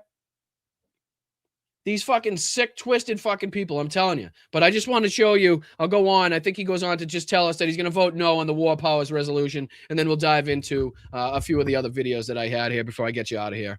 Up tomorrow. I don't want to give too much John Fetterman to you guys in one sitting. Next thing you know, you won't even know how to spell. You're talking, you'll be all fucking slurred. You'll be all over the place. We got to limit the amount of John Fetterman that we give you in each interaction here. I just said that. I'm going to vote that down again because I think the president absolutely needs to have the flexibility to have those kind of targeted kinds of. He's going to vote it down, but he also goes in on this fucking interview to say that he has no idea what it's about. Doesn't know why it's being brought up, doesn't know what it means, but he knows he's going to vote against it. Again, just something to get all these fucking senators on the record on where they stand about an act of war going around Congress to, again, strike, Iran and conduct a prolonged fucking air campaign or whatever they're trying to do here. But he doesn't give a shit. He doesn't give a shit. He's fully on board with doing whatever he can to piss off Democrats or gain favor with Republicans. It's just... again, continues to be the biggest role reversal, the biggest fucking 180 from any elected official on the Democrat side in a long fucking time. It really does. And again, this is a report that I saw, that I came across, whether it's, I haven't seen if it's confirmed or not, but definitely something that we need to be concerned about. This was saying, a report saying the top Democrats are working behind the scenes to stop a vote on the Kana Massey Iran War Powers resolution, which we were just discussing, that would force the Congress to go on record over his potential regime change war. And again, I don't know if this has yet been confirmed or denied, or if this is just, again, a piece of propaganda. We'll have to dive into it. I think it's a Substack report here. But again, I didn't have the time to dive into it before I came on. But I hope that is not the case. I am just going to say, as far as that's concerned, because why you wouldn't want, again, an active, open record of where people stood in this instance, considering what this might lead to, is a lack of leadership, is an egregious fucking lack of an egregious failure, I should say. But again, I haven't seen whether that was confirmed or denied. I haven't seen what the report says or anything like that. Right hand up accountability on that one, but I did see it go by my screen. All right, let's dive into, again, keeping in with the theme of war with Iran. This is Preston Stewart basically announcing that the U.S. military seems to be on level go, seems to be green lighted here, or at least ready and waiting the president's signal, and basically what we can expect from this campaign, what it might entail, who's saying to kind of, be careful, be wary what you wish for, Mr. President, because again, this might not be anywhere near as clean as Caracas. And again, that's the understatement of the century. But let's dive into this one. I'll even speed it up just a touch to see if we can get into a little bit more of it. Do appreciate you guys. Let's dive into it. This is urgent push for war. U.S. forces ready to strike Iran. Let's get into it. So the preparation for an attack on Iran has been completed. That's according to a senior Israeli official, suggesting this new war could be imminent. Now, this comes amidst new reports that Iran is preparing chemical and biological weapons and that their nuclear program is just a week away from a major breakthrough. But not everyone's on board, and it seems like some close to President Trump are trying to talk him out of the military option. Now, starting with some new reporting in the Washington Free Beacon, where they quoted Israeli military advisor Amir Avivi, who said that Iran is producing ballistic missiles armed with chemical and biological capabilities in preparation for a military confrontation with the United States and Israel. They say he gave a similar assessment at a briefing at the Israeli Defense and Security Forum on Monday, saying, quote, "The Islamic Republic is continuing preparations for war and the production of ballistic missiles, including chemical and biological ballistic missiles, which are very, very dangerous and need to be dealt with." And again, whether or not this is just like bluster, whether, again, this is just like threat of retaliation, or to, again, make it seem like they're a little stronger than they actually are. I don't know if we're willing to take the risk, because if they do send up a chemical or biological warhead, it's going to be going into the bases surrounding Iran, in which Americans are now stationed at.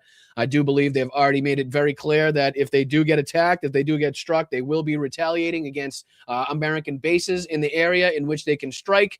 I do believe they've already notified the surrounding countries that that will be happening.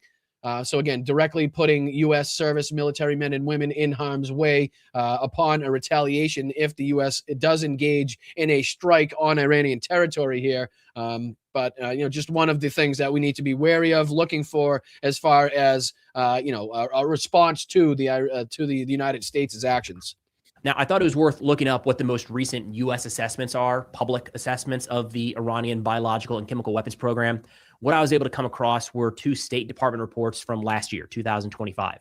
The first, talking about their chemical weapons program, is a State Department report on compliance with the Chemical Weapons Convention, where they say the U.S. assesses that Iran has not fully declared its chemical weapons production facilities or its stockpile of chemical munitions.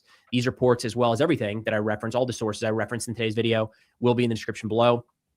In speaking to their biological weapons program, this one's a mouthful here, we've got the 2025 State Department Adherence to and Compliance with Arms Control, Non-Proliferation, and Disarmament Agreements, where they highlight that while Iran is from party to April the Biological Weapons 2025, Convention, though, like you would think if this was something newly undertaken, that they would have something from, a lot more recent than April of 2025 to go off of.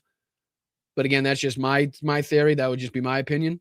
they say its dual-use activities in biotechnology and pharmaceuticals raise significant concerns about whether it has abandoned offensive biological research. Now, I don't know. There hasn't been a lot of talk about the Iranian biological or chemical weapons capabilities or intent in recent weeks, months, or even years from what I can remember. The reason I wanted to bring that up is we are seeing a rather concerted push, not just towards war, but towards war. Sorry. Now, like it needs to happen soon because these things are happening. I can't help but see the comparisons between this and some of these conversations and what led to the 2003 invasion, U.S. invasion of Iraq. I mean, again, it's crazy the parallels that continue to be drawn, whether it's the buildup of forces, whether it's the rhetoric surrounding it, you know what I mean? Whether it's the same bullshit propaganda being spewed by these assholes. But again, the only thing that we continue to point back to is the 2003 buildup before we went into Iraq. You know what I mean? And it's like, we recognize how that went. We do remember how that played out for us, right? We do remember how that played out for the world. Are we going to walk right into another situation like that? Here is coming from U.S. Special Envoy Steve Witkoff, where he says, hey, Iran is just 1 week away from a major breakthrough in their nuclear program. I think the president he gave Jared and I direction before we went over there. There were red lines, zero enrichment. We have to have the material back. You know, they say that it's all about their civil program, and yet they've been enriching well beyond the number that you need for civil nuclear. It's up to 60%. They're probably a week away from having industrial grade bomb making material. So a week away, they obliterated the nuclear capabilities. They obliterated it. Now, does something that's obliterated just reform typically? Is that something that typically happens? Like, if I went out and I said, hey, I'm going to go obliterate that tree with my car, right? And then after I get out of the car, does the tree just spontaneously fucking regrow itself to the fucking original form? I'm just curious. Is that what happens typically when you obliterate something? Like, don't they realize how dumb they sound when they're now saying, okay, we're a week away from something that we just obliterated not that long ago? Yeah, what about? You're 100% right. 100% right. 100% right. Add them to the list. And that's really dangerous. So we can't have that. This is something that they. And again, something that, Benjamin Netanyahu has been trying to tell us for the last 25 years that was going to happen in a week, a month, 7 days, 7 weeks, 7 hours, 2 seconds, tomorrow, yesterday. So now we're a week again. We're back to a week, even though it was already obliterated. Until they prove to us that, they can behave. I know that Now, there's a lot of nuance that we can dig into with that, but I think the most important aspect is Steve Witkoff, the U.S. Special Envoy to these negotiations, went on national news and gave a deadline. Said we have a week, 1 week until Iran reaches this next point.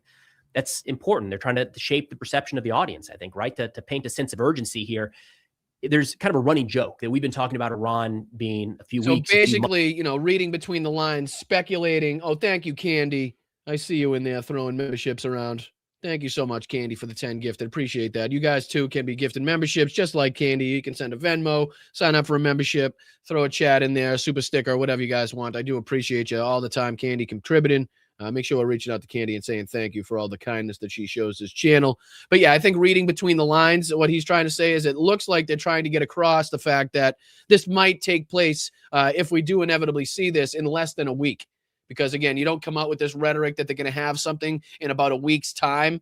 And then in 2 weeks' time, you're going to have to change that and change that. You're just going to look stupid. So if they come out and say a week, chances are they're trying to butter the bread here so that everybody's ready when something inevitably does take place in under a week. Months away from a point in their nuclear program for 20 plus years. And part of the challenge is that we're always kind of changing what that point is. Is it the decision to pursue a nuclear weapon? Is it actually, achieving a certain level of enrichment? Is it, producing an actual weapon? Is it mounting it to a missile? There's a lot of different areas that those timelines have pointed to. Again, I think that's actually less important here. What did he say? Industrial grade enrichment. I think that's actually less important than him simply saying we have a week, right? So there is a bit of a push towards war. Now, something to keep in mind with that statement from Witkoff is 8 months ago. Oh, the end of Jesus, Operation Candy. You're killing me. You're going nuts over there. You're going nuts. I appreciate you. Thank you so much. Another 20 gifted in the chat from Candy. Thank you so much. What a saint you are. What a godsend. Can't thank you enough for all your contributions, all your kindness. We very much value here. We can't thank you enough. So Candy, thank you so much. I hope you're having a great night because I know you're making it a great night here for me. Appreciate you. Midnight Hammer, we had President Trump and multiple officials throughout the United States say that the Iranian nuclear program was completely obliterated. And we did a lot of back and forth at the time saying, it's hard to tell, right? Like you just see a mountain. You don't really see anything inside of it. And there wasn't any information released from inside that was ever made publicly available. So when looking at kind of squaring that with these new statements from Witkoff, there's a couple different ways to look at it. One is that we did not, like we didn't destroy it, nowhere near what we thought in terms of damage. And they've just been churning along as is. That comes with its own set of problems. The other is that we did, and that Iran has rebuilt it or reconstituted their nuclear program and is now pushing ahead even faster than they were before. And we may not get to it because we're kind of running out of time here, but Preston makes a good point where it's like, a lot of the stuff, or mainly all of the stuff, Iran makes themselves. Like it's all made by them. So even if you were to go in and basically wipe out what they have, they'd still be at a position where they could kind of restockpile. Like it's not like, you know what I mean? It's not like you're going in and killing all the factories and bombing all the factories and stuff where they produce the materials and stuff like that. So they still have the ability, even if they were to come in, even if we're talking about their missile capability, you know what I mean? Like they produce these things. So it's like they would just be able to continuously produce them. We may, maybe a setback, maybe a hindrance, but at what point do we have to take this to a full-scale war to enact, to basically go in and definitely obliterate all of the capabilities that they now want to take out? Like we're talking about boots on the ground. We're talking about localized and targeted fucking, incursions to try to obliterate these places, long, active, ongoing bombing campaigns inside of specific areas that could have civilian populations next to factories or outlets or whatever they have manufacturing over there, whether it's chemicals or whatever it may be. You know what I mean? But you'd have to specifically go in, pinpoint where these places are, have a specific detailed mission to take them out, put people in harm's way, put boots on the ground. And this is, again, an ongoing, active, full-scale war that it seems like we're talking about at this point. Also comes with its own set of problems. We'll get into both of those in more detail in a second when we talk about what the United States might be trying to achieve in striking Iran. Now, adding to the sense of urgency here, it sounds like Secretary of State Marco Rubio is going to be briefing top lawmakers today, like within the next hour or two, on Iran. They say as administration weighs possible strikes. My understanding is he's going to be briefing, along with CIA Director Ratcliffe, the Gang of Eight. So that is the leadership and then the intelligence. So it does seem like whatever is going to take place, they're trying to get it across like it's going to take place imminently. Like we're looking at some sort of action, if not sign of pressure to be put on the Iranian regime very, very soon, very shortly, considering the rhetoric, the buildup, what these people have been saying all around on different interviews and stuff like that. All of the reporting to suggest, but he does go on here. I just want to make a good point because he talks about General Kane here, Raisin Kane, as Donald Trump calls him, basically telling Donald Trump to be wary, like to make sure that you recognize and realize all of the dangers and all of the, the problems that we could face when inevitably a military action occurs and starts. Once the first shot is fired, that military plan goes to shit.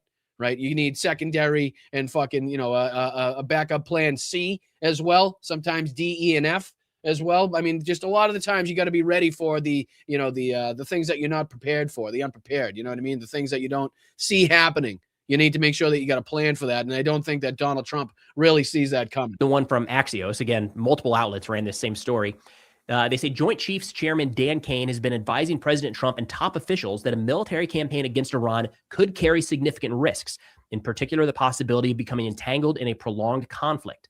There's an ongoing debate at the top levels of the Trump administration about how to handle the Iran standoff and what the consequences of each option would be.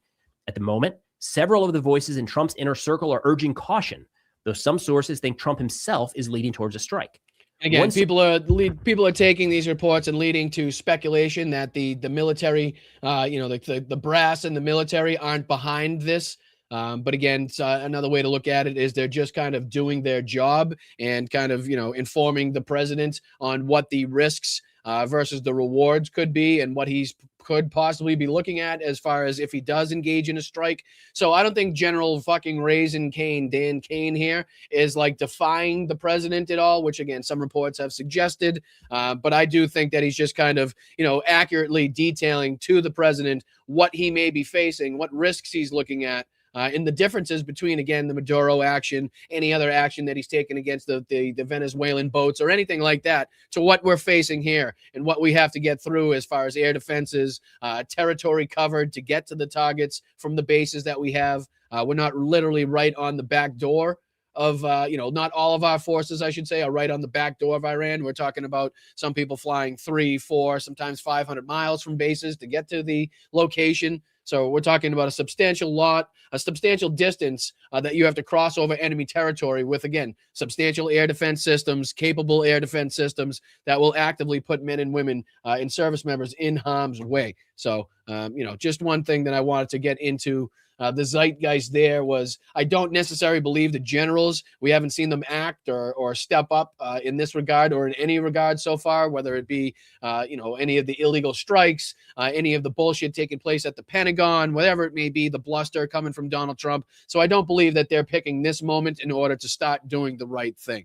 But again, before we run out of time, let's dive into the last clip of the night. I appreciate you guys sticking with me. I know we got a lot to try to discuss in all of these shows, and we try to fly through it, and it's a lot to digest, but I hope I do a good job at making it a little bit more easily digestible. This is an update going on here from the military show, talking about historic humiliation for Putin's army. Something war-ending just happened, and again, I don't subscribe to the hyperbolic statements of, you know, collapse from the Russian military or war-ending actions happening. I think I'm much more realistic. I think I'm much more down to earth when it comes to the actions and what we could possibly see from Ukraine and what it entails and how much we still have to go through and see before any significant huge changes take place in that regard. It's good to see the positives, obviously. It's good to see the sway in the change in the way that the front line is moving, but to make it seem like, you know, this is the end of it, this makes it seem like the Russian army is collapsing is, I think, extremely hyperbolic and sends the wrong message. But here's a quick update on what's been taking place as far as in southeastern Ukraine, some of the strikes in Crimea, and a few other aspects of the Ukrainian war, the war in Ukraine, the full-scale invasion of Russia into Ukraine that is now in its 5th fucking year, which is crazy. Slava Ukraine, Heroyam Slava. Appreciate you guys. Appreciate you guys. Hit that like button. Let's go. It has been 2 weeks, and in that short span of time, Russia's communications have collapsed. And Ukraine has launched a devastating counterattack in the southeast. Putin's front line is disintegrating under the relentless Ukrainian pressure. And as Ukraine rips the Russian front line to shreds, Putin's forces scatter like headless chickens in a humiliating display of the real state of the Russian army. Lost, desperate, Night, Paula. Thank you for stopping by. Very much appreciate you. Thank you so much. Have a great night. Russia's is a broken army that has flatlined in Ukraine. In the Well, wake of and this Russian is good. This is what I wanted to show you too. Before we dive into too much of that, let me throw myself back on the screen. My apologies. I know I always do this, but I think this is an accurate depiction of just how unsuccessful the Russian military has been, even with some of the gains that they've seen. But I mean, what are we talking about? We showed this the other day where, we're talking about Kyiv. They expected to be there in 72 hours, a week, 2 weeks at the most. But do you guys remember when was let's just talk about where they are, from where they started. So you guys remember Mariupol, obviously, right? At the beginning of the war, I think the siege of Mariupol and the Azovstal, when did that end? Was that March 2022? Let me know in the chat if I'm getting that right. I think that battle, the siege of Mariupol ended somewhere in March 2022, if I'm not mistaken, right? So we're talking 3-4 years ago at this point, right? So this is Mariupol here. I'll go to Google Earth. Might be a little bit easier to see on Google Earth, right? So we'll zoom into Mariupol. Let's go in. We'll even show the Azovstal. Where's the Azovstal plant? Here's the Azovstal plant here, as you can see. This giant facility here. Let me change this. We'll even go to a different heading. We'll change the tilt a little bit. How's that? A little better. All right, so this is the Azovstal facility, as you can see here. You guys remember the fighting that took place in this huge steel facility. You can see the burnt out wreckage still here on Google Earth of a lot of the different buildings that were shredded during the fighting. I mean, basically just kind of totally destroyed at this point. But, look at the size of this place, too. Look at the size of this place. Look at the destruction. You can see the buildings just totally obliterated, the whole fucking thing. But, all right, that's not the point that I want to make. The point that I want to make is this is Mariupol. This is Azovstal, okay? March 2022. March 2022, okay? It is now February 25th, 2026, right? And this is where they are now. So we're going to go up. They're at Pokrovsk. Let me turn the heading. That way we're facing the right direction, okay? So we'll face the right direction.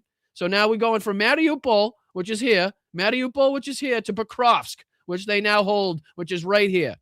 So that's how far they've gone. So let me see. I can break out a ruler. Let me see if I can break out a ruler. We'll go Pokrovsk to Mariupol is 135.3 kilometers.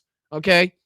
From March 2022 to February 25th, 2026, they've gone 135.3 kilometers. Okay. And again, just to zoom out just a touch so we can put that in perspective to the size of Ukraine. Okay. Let's change the heading a little bit so we're facing the right way. Okay, we'll zoom back in. There's where we're talking about. You can still see the ruler. And this is where Lviv is. Okay, another 1,182 kilometers. Or Kyiv, another 775 kilometers. Now, let's just do the math here, right? Any mathematicians in the chat? Let's talk about how many dead soldiers that would have to entail. Let's talk about how much time it would take if we're talking from March 2022 to February 2026. We're making it only this distance, and they still have to go the entirety of the fucking length of Ukraine, or half of the length of Ukraine to get to Kyiv. It just goes to show how, again, effective the Ukrainian military has been, and this kind of puts it into perspective as well. Looking at the vast expanse of Ukraine. We're talking about Lviv over in this area, and just what the minuscule amount of territory, I would say, in the grand scheme of things. Not to say that it's not devastating to the Ukrainian people, not to take away any of the plight whatsoever. But again, in the grand scheme of things, in the relationship to how much territory they thought they would have at this point, I'm calling it fucking minuscule at this point. You know what I mean? And I thought I'd bring that up because, again, it was striking to me to see that the front lines really haven't changed that much. Look at here's Mariupol in the same fucking look. Here's Chernihiv, in which we've been talking about. Pokrovsk. Huliopol is up here to the north, right? So Huliopol up here in this area. Huliopol, where is it? There's Dobropilia. So again, it hasn't gone very far at all. Haven't gone very far. We're talking even this way if you want to talk about. We're talking about, near Orkiv, here's Huliopol down here near Chernihiv. So again, not that far they've gone. Huliopol, let's see, let's go. Can I do the ruler here? Yeah, I can. So Huliopol to Mariupol, we're talking 73 miles, right? In several years of fighting. And God knows how many people they've lost in order to try to get that territory. All right, so here we go with that video. Let me throw that back on the screen. Communications collapsing earlier in February. Ukraine has launched a counteroffensive in the southeast of the country that continues to push forward. Ukraine's soldiers, who advance from the west and north, are pushing Putin's forces out of settlements that they thought they'd secured, and Russia can't do much about it. Sure, Russia is trying to rush firepower and reinforcements to the areas where Ukraine is counterattacking, but it isn't enough.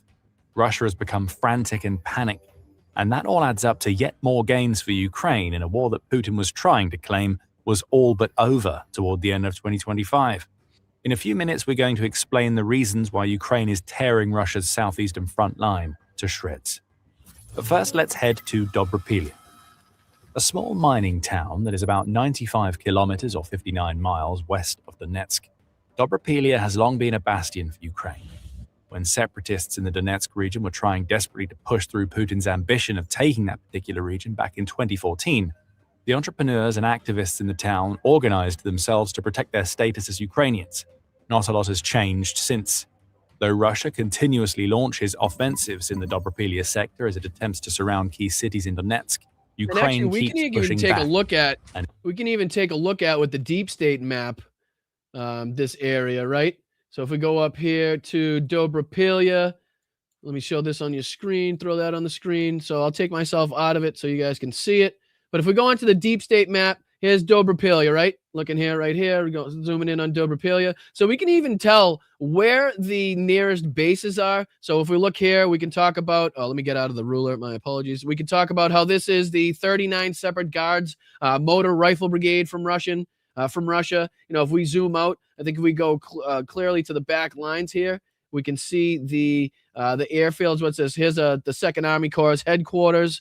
But there were air bases also kind of pictured back here. Let me see if I can find them. Did they take them off?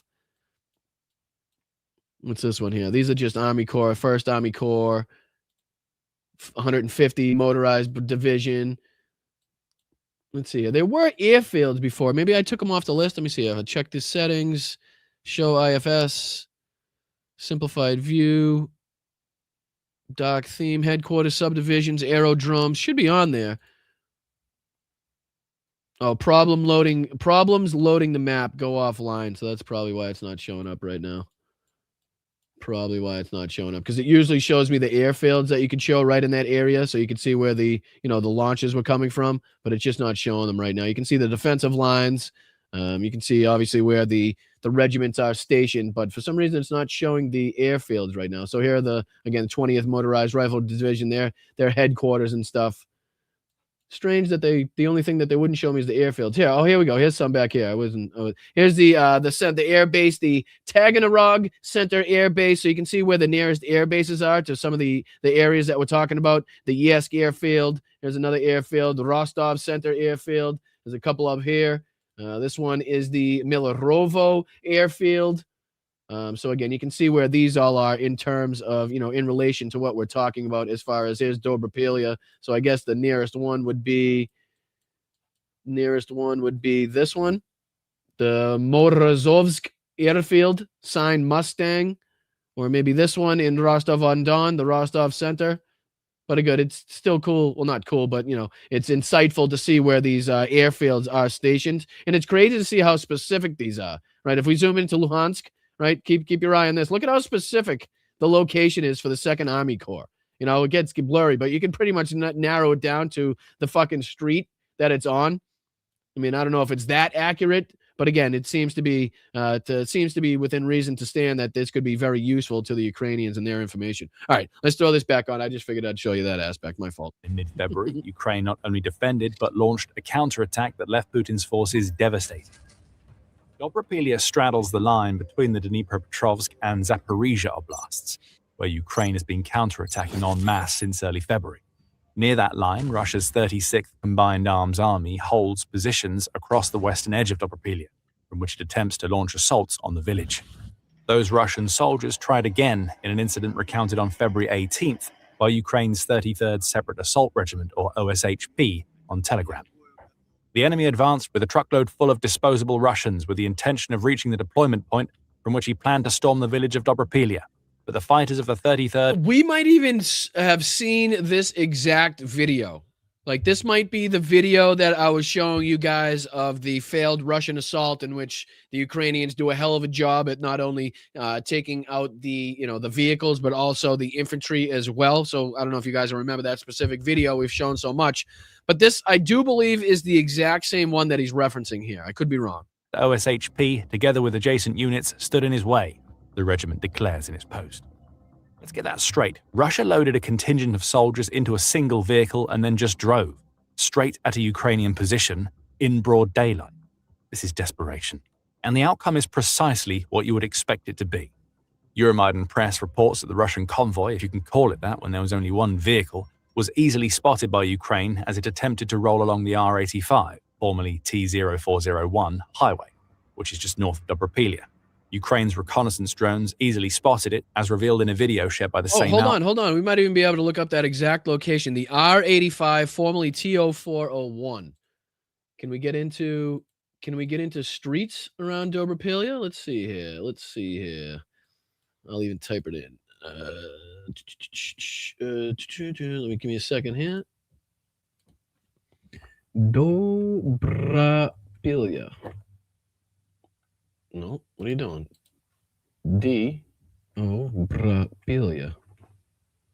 There we go. All right, so I'm just curious if we can zoom in on that exact highway. What do you say? It was the 85 now? The R85 or the T0401? Let's see here. Do they depict any of the highways that we could see? Do they give them names? Can we see them? Let's see here. You guys see any road names? I just thought it would be cool to see if we could figure out exactly where this kind of attack took place. But I don't see any road names. I might not have the settings on. I'll have to fiddle with that after again. I don't know. I don't really know the settings much. Nope, that's not what I want. Can I do the advanced administrative? Nope, don't want that one. Cancel. That's not what I want. All right, well, I thought we'd be at least be able to see the road names. But I guess they don't. They may have taken them out for certain reasons. The highways. I don't see the highways being listed. I don't see them, Captain. I just don't have the power. No, I don't see it. All right, well, I thought we'd maybe be able to pinpoint that to its exact geolocation, but seems like they're hiding the evidence that we need. Seems like they're hiding it. All right, back into it. Roll along the R85, formerly T0401 highway, which is just north of Dobropilia. Ukraine's reconnaissance drones easily spotted it, as revealed in a video shared by the same outlet. The vehicle, which was slow-moving and had no chance of evading, was struck right in the windshield by a kamikaze drone. The Russians inside scattered, but left out in the open and in daylight, they were easy targets for Ukraine. One by one, the Russian soldiers trying to drive toward Dobropilia were picked off by Ukraine's artillery. By the end of the Ukrainian counterattack, up to 15 of Putin's patsies lay dead or wounded in open fields and scattered woodland, all because they launched a ridiculous assault that anybody with half a brain would know that Ukraine would spot easily. We mean, the Russians were trying to move in on Ukraine's defenders in daylight and across open territory. Such a stupid attack could only be launched by an army that has run out of ideas and has no defined strategy. But that is Russia in the southeast of Ukraine right now. Putin's forces are running around like headless chickens in humiliating attempts at assaulting Ukraine, and as we said earlier, there are several reasons why. First up, communications. Russia basically doesn't have them anymore. In early February, Ukraine and engineers from Elon Musk's SpaceX collaborated on the creation of a new white light system, through which Starlink terminals could be registered for use in Ukraine. That alone doesn't seem like a big deal. But what the whitelist did was essentially serve as a blacklist for all the illicit Starlink terminals that Russia has been using on the front lines. Don't underestimate the impact this has had on Russia's ability to control its forces. Starlink was used by Russia to communicate orders and other key information. As you remind I saw you, Jim, in there say Google Maps. I was just checking on Google Maps. For some reason, it's not showing up the... Oh, wait. Did I just see it? Hold on. Let me see. Share this tab instead. Now it's saying it is here's the MO4. Here's the E50. Now I got to remember what he said. I think he said it was the E85. E85 and which was the TO401, I believe he said it was. Here's the MO4, MO3. Let me zoom out. There's Donetsk. Get these things out of my way.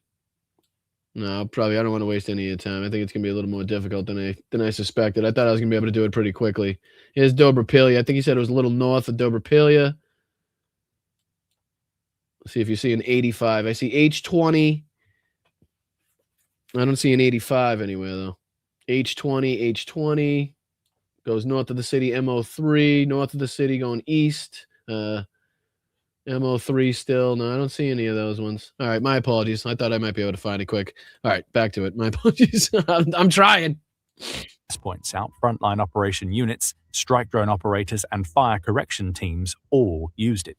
That's gone now, and Russia is feeling the pain.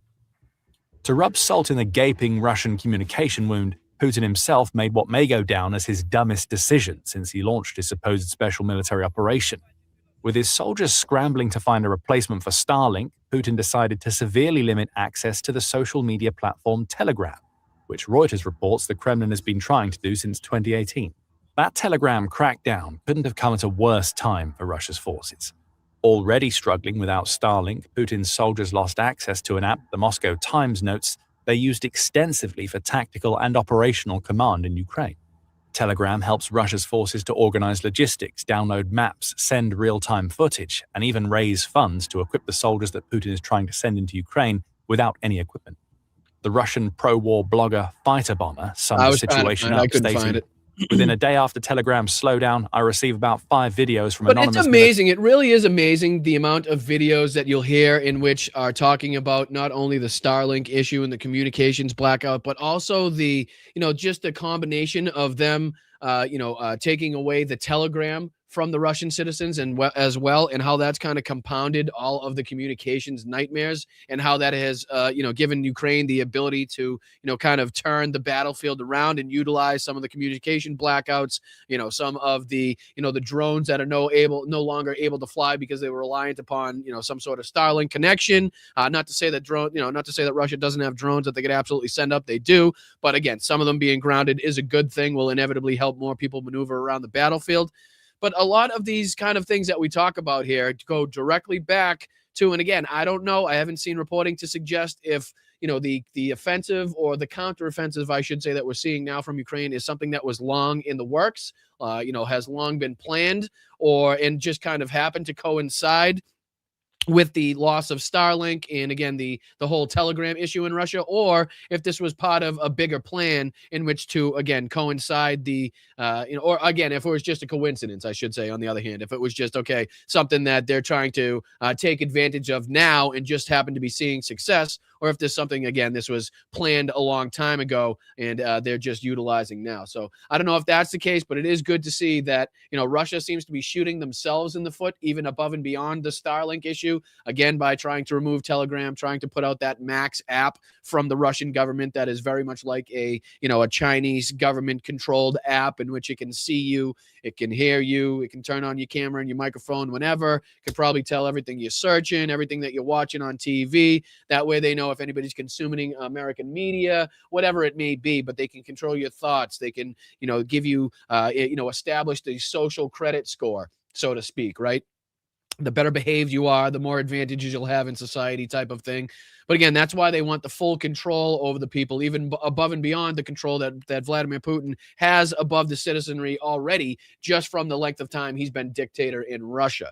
Right. So this is, again, all of it kind of goes back towards the communications, the loss of Starlink. And again, begs the question as to, if we knew this was so goddamn important, if we knew this was being utilized by Russia to such an extent, and it was allowing them to continuously kill Ukrainians on a daily basis, why the fuck did it take for the 4th year to end and going into the 5th year of this war in order for Elon Musk or somebody to decide to force Elon Musk to shut these fucking things off, right? And is it a crime? Is it treason that he didn't shut these things off sooner? Isn't that directly helping the enemy? There are questions that need to be asked for damn sure. But let me get you guys out of here. I will thank you for all of your kindness, all your contributions for this evening. Yeah, I was gonna. Tiff said I thought you were gonna go back to the iHip and Francesca. I was gonna, but we would have run out of time anyway. So again, if we want to, we can always check out the rest of that. There's a good amount left. Like I said, this is a 20-minute segment from them. We never would have got through the whole thing anyway. I apologize that we didn't we didn't hop back into it, but we went into the clips that they referenced anyway. So they go on to reference the whistleblowers clips and talk about it. They also talk about some other things, but I wanted to kind of stay on topic. And if we had more time, I would have hopped back into it gladly. But unfortunately, we have run out of time this evening and obviously don't have enough time to continuously covering the 20 minutes. So my apologies about that. I try to get through as much of these things as possible and cover as much as possible. And sometimes it's hard to know how you're going to talk about a subject, how long you're going to talk about a subject. So you have to kind of pick and choose and condense what you're going to show on the show. So that's kind of, I figured it was more important to show you the whistleblower's statements and what he said himself rather than secondary reaction while I had the time. So my apologies. I know everybody loves the I've had it, ladies, and everybody loves the Bitchuation Room and Francesca. So I apologize. My bad. Don't bite my head off, for crying out loud. All right, let's get into thanking some people on Venmo. I appreciate you. First and foremost, sending a Venmo over tonight was V Sawyer from earlier. Thank you, Roxanne. Thank you, Yakov. Thank you, Christopher. Thank you, Candy. Thank you, Claudia. Thank you, Moms. Thank you, Suzanne. Thank you, Karen. Thank you, Christopher. Thank you, Belinda, Roger. I really do appreciate you guys. Unbelievable. Mark P., all of you, everybody that helps keep this channel running. Damon over the last few days. Leslie, Allison, Garrett again. Want to make sure that everybody gets their dues. Everybody says hi to each other. Everybody thanks each other, appreciates each other in this community. Starting it off here today in the YouTube chat is my boy Tom. What's going on, dude?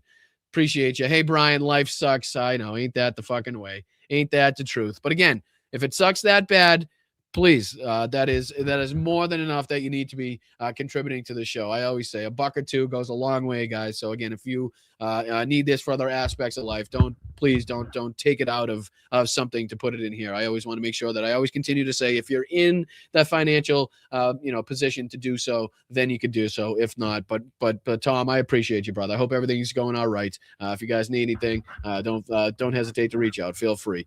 Thank you, Yakov, as well. Doing chores, so no chat for me. Wife's home soon. Love y'all. So that means you fucking procrastinated.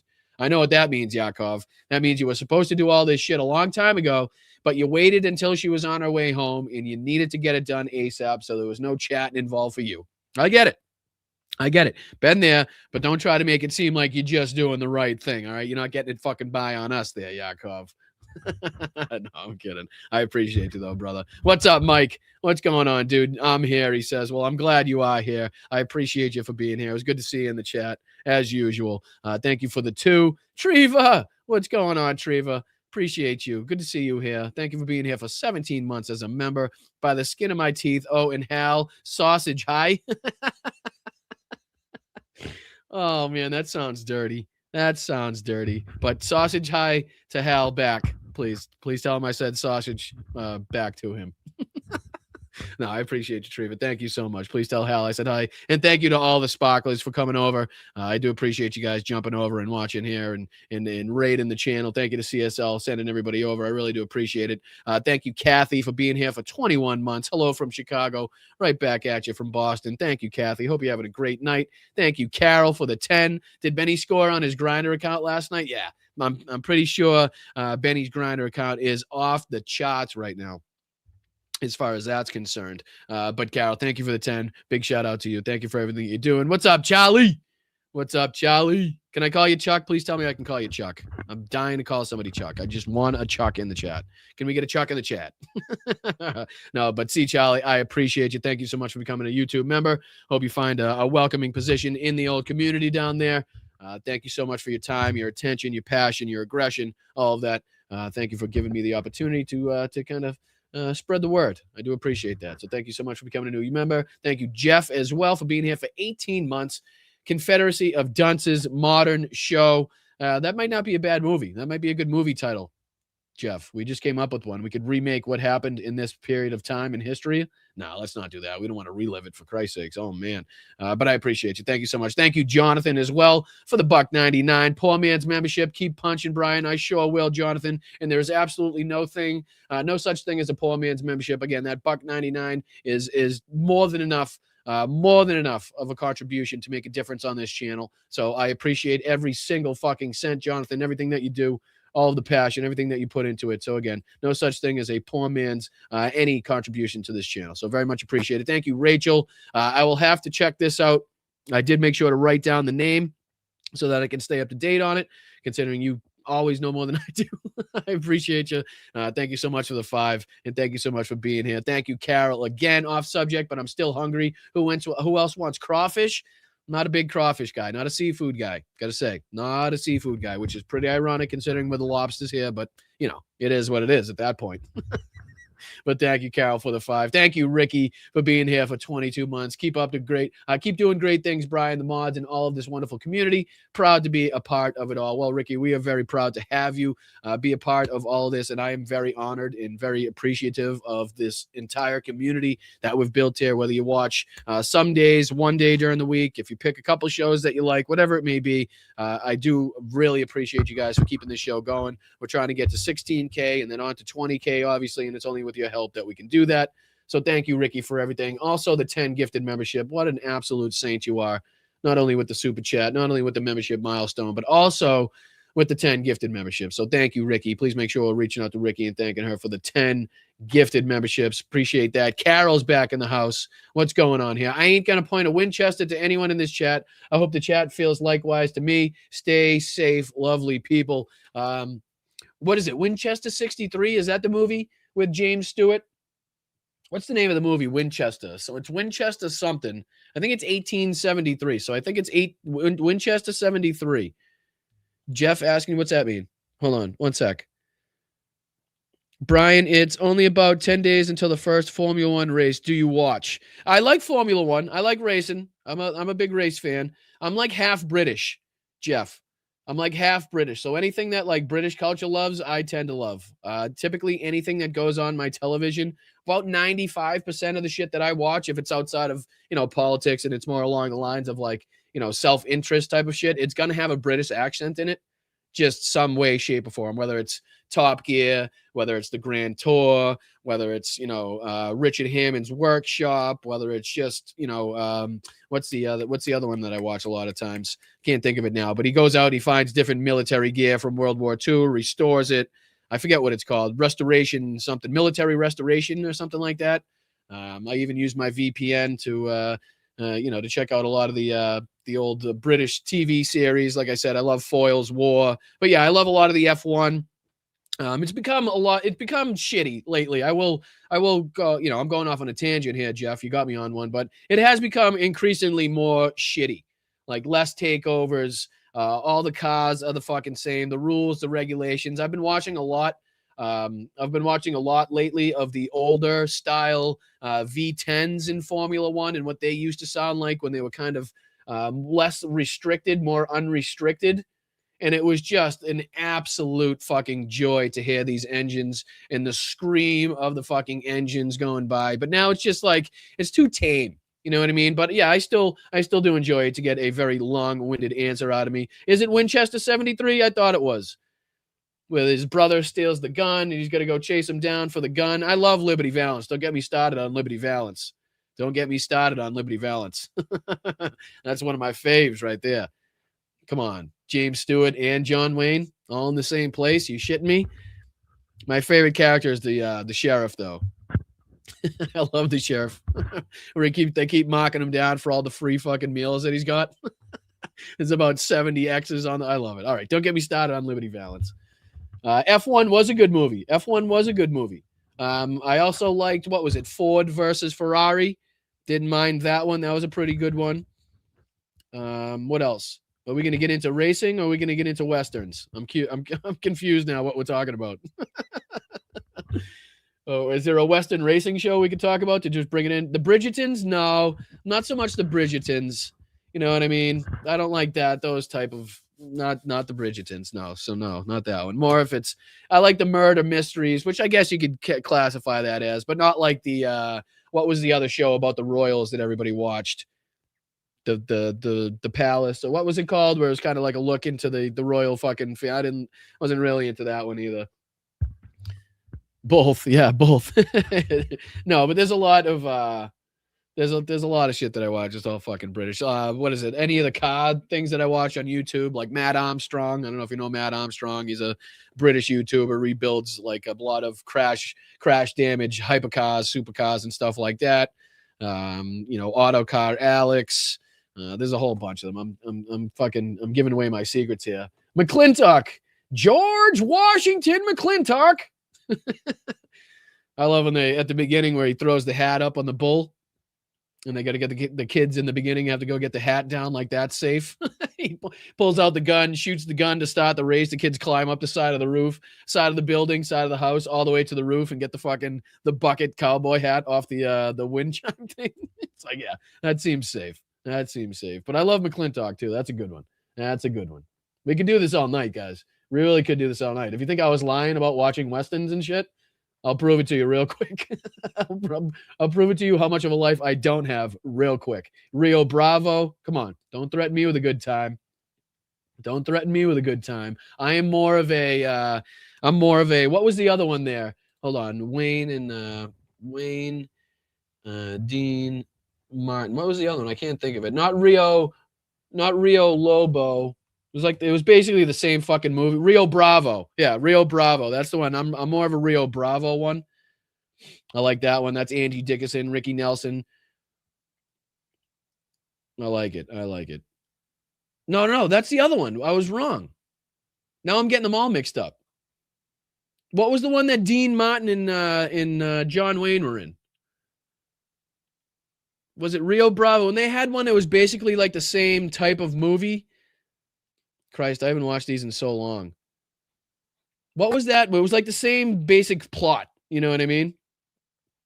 Not Rio Bravo. It was, John Wayne and what's his name? Oh, excuse me. It was the drunken sheriff there. I'm looking at a drunk with a badge pinned on it. What the fuck is that one? Why can I never think of it? It's not Dean Martin. It's the other actor. It looks just like him. Fuck. Why can't I think of what his name is? You guys are going to tell me in the chat before I get it anyway. No, not Rio Lobo.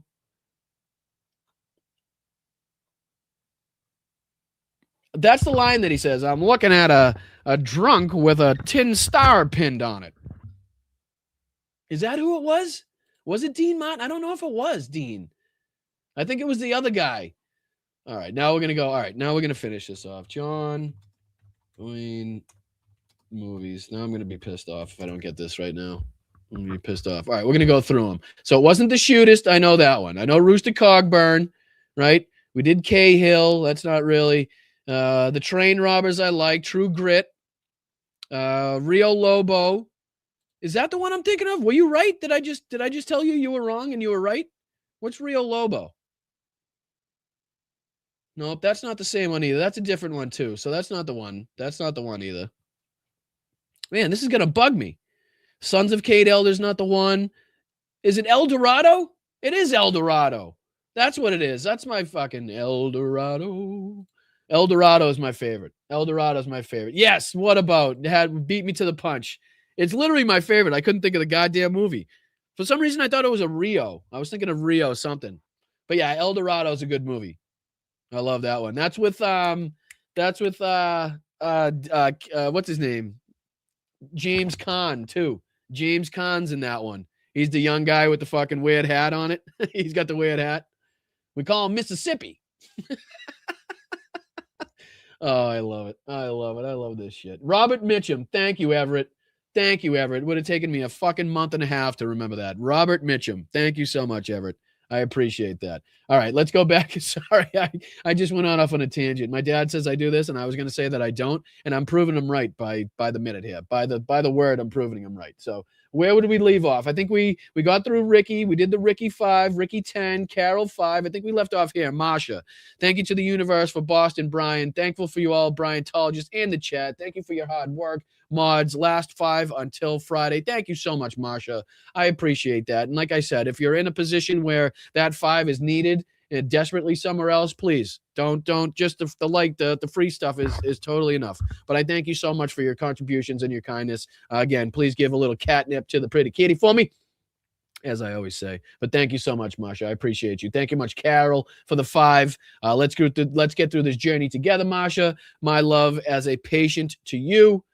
Appreciate that. You guys are so warm and welcoming to each other in the chat. What a community we've built here. George Daly, thank you so much. George Daly.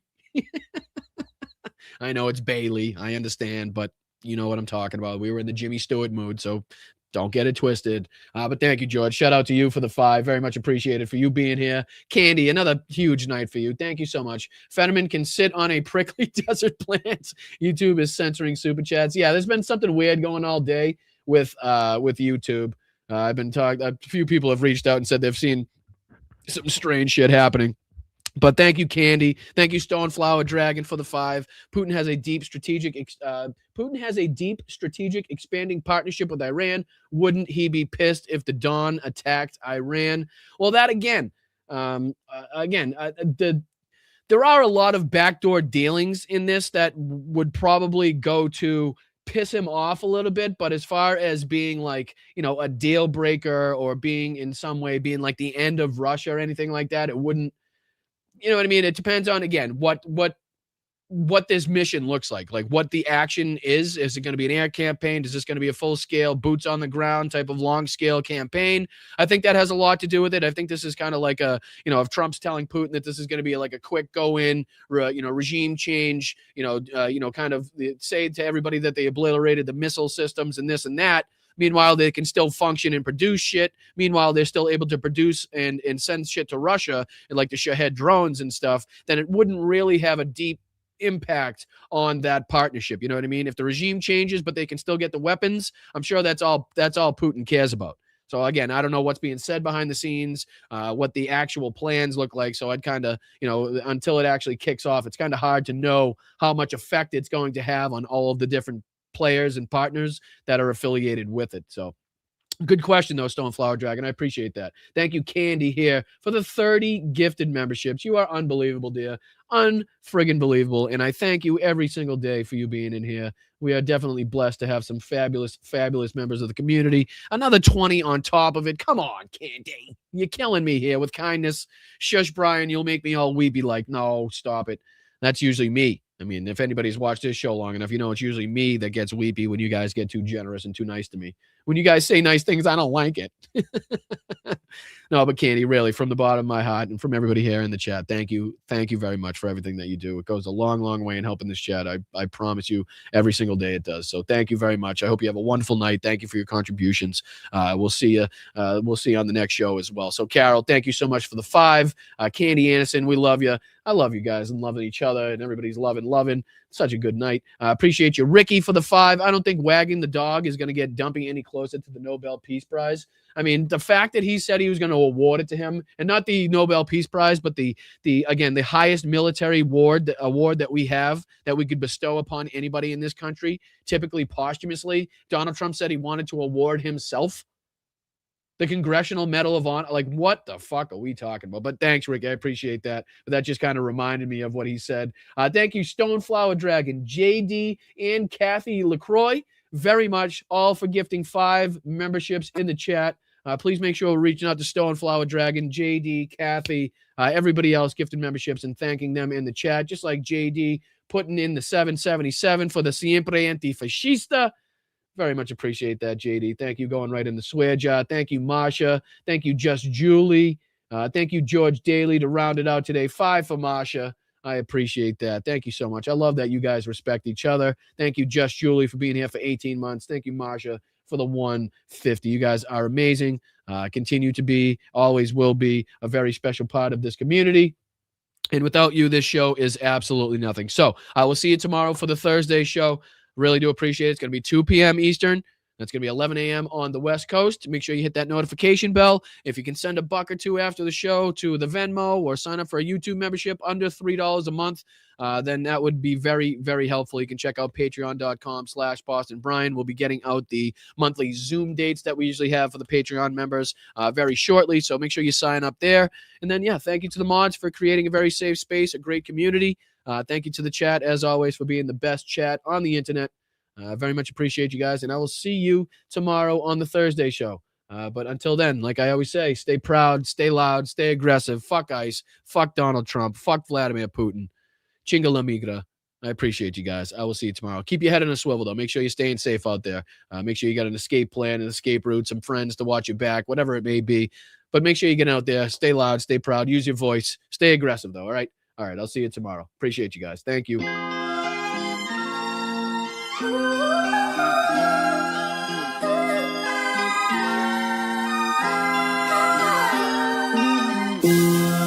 Oh, thank you, George. I appreciate you, brother. Thank you, Looney Tunes. Thank you, Rocks, for everything that you do in there. Thank you to all the mods. Thank you, Veronica. Thank you, James, Aaron, Agent 00 Soul. What's happening, brother? Thank you, Laney. Thank you, Jonathan. Lonzetta, good to see you.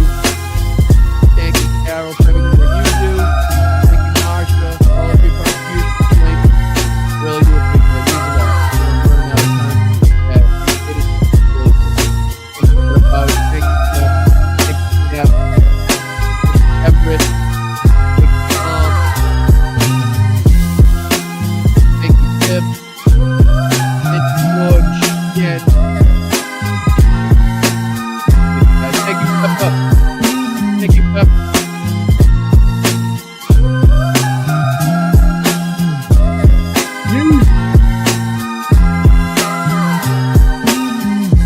Here's a thought. Grow a sack, fill it with some balls.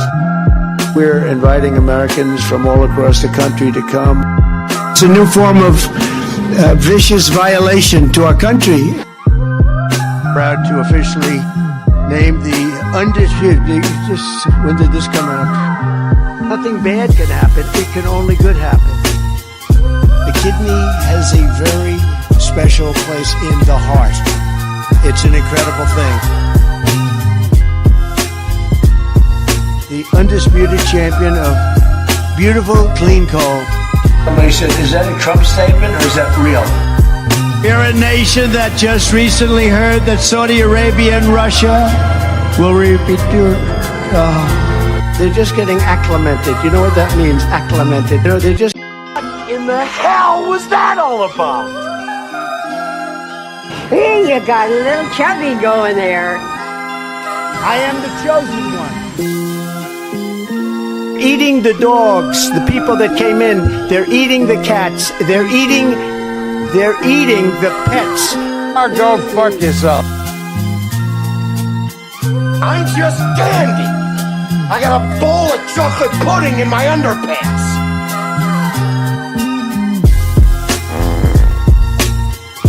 Call them dumps, big massive dumps. I'm standing up here bashing the living shit out of Nazis. Gettysburg, what an unbelievable battle that was. The Battle of Gettysburg, what an unbelievable, I mean, it was so much and so interesting and so vicious and horrible and so beautiful in so many different ways. It represented such a big portion of the success of this country. Gettysburg, wow. I go to Gettysburg, Pennsylvania to look and to watch.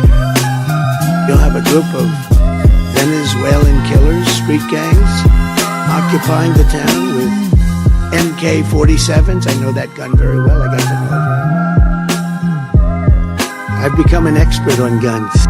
Army manned the air. It ran the ramparts. It took over the airports. It did everything it had to do. The population in Thailand is 63 million people. It is twice the size of Wyoming. Its chief exports are textiles, footwear, and rice. Each year, approximately 13,000 people are killed in car accidents in Thailand. Man, I ain't falling for no banana in my damn tank. Brian, yeah, you're drunk. You're drunk. I said mud, I said crud. You fall into some crud or something? But I can just tell you that a con artist is about to take over the Republican Party and the conservative movement, and we have to put a stop to it. Venezuela. Did you just see Maduro? Venezuela. I'm just an average guy who read public documents where the elite said they were going to enslave us and destroy America. And I'm not going to be like yuppie scum and deny the threat to my country. I'm going to fight back. Bad news, bad news. Even when it's good news, it's bad news. Always calling me Little Marco. And I'll admit, the guy, he's taller than me, he's like 6'2", which is why I don't understand why his hands are the size of someone who's 5'2". For the rest of my life, I have the curse that I have little hands. Little hands. Hey, you got a little chubby going there. We appreciate those camels. I haven't seen camels like that in a long time. Like we always do about this time. He says, rectum damn near killed him. Brian, you're drunk. You're drunk. The big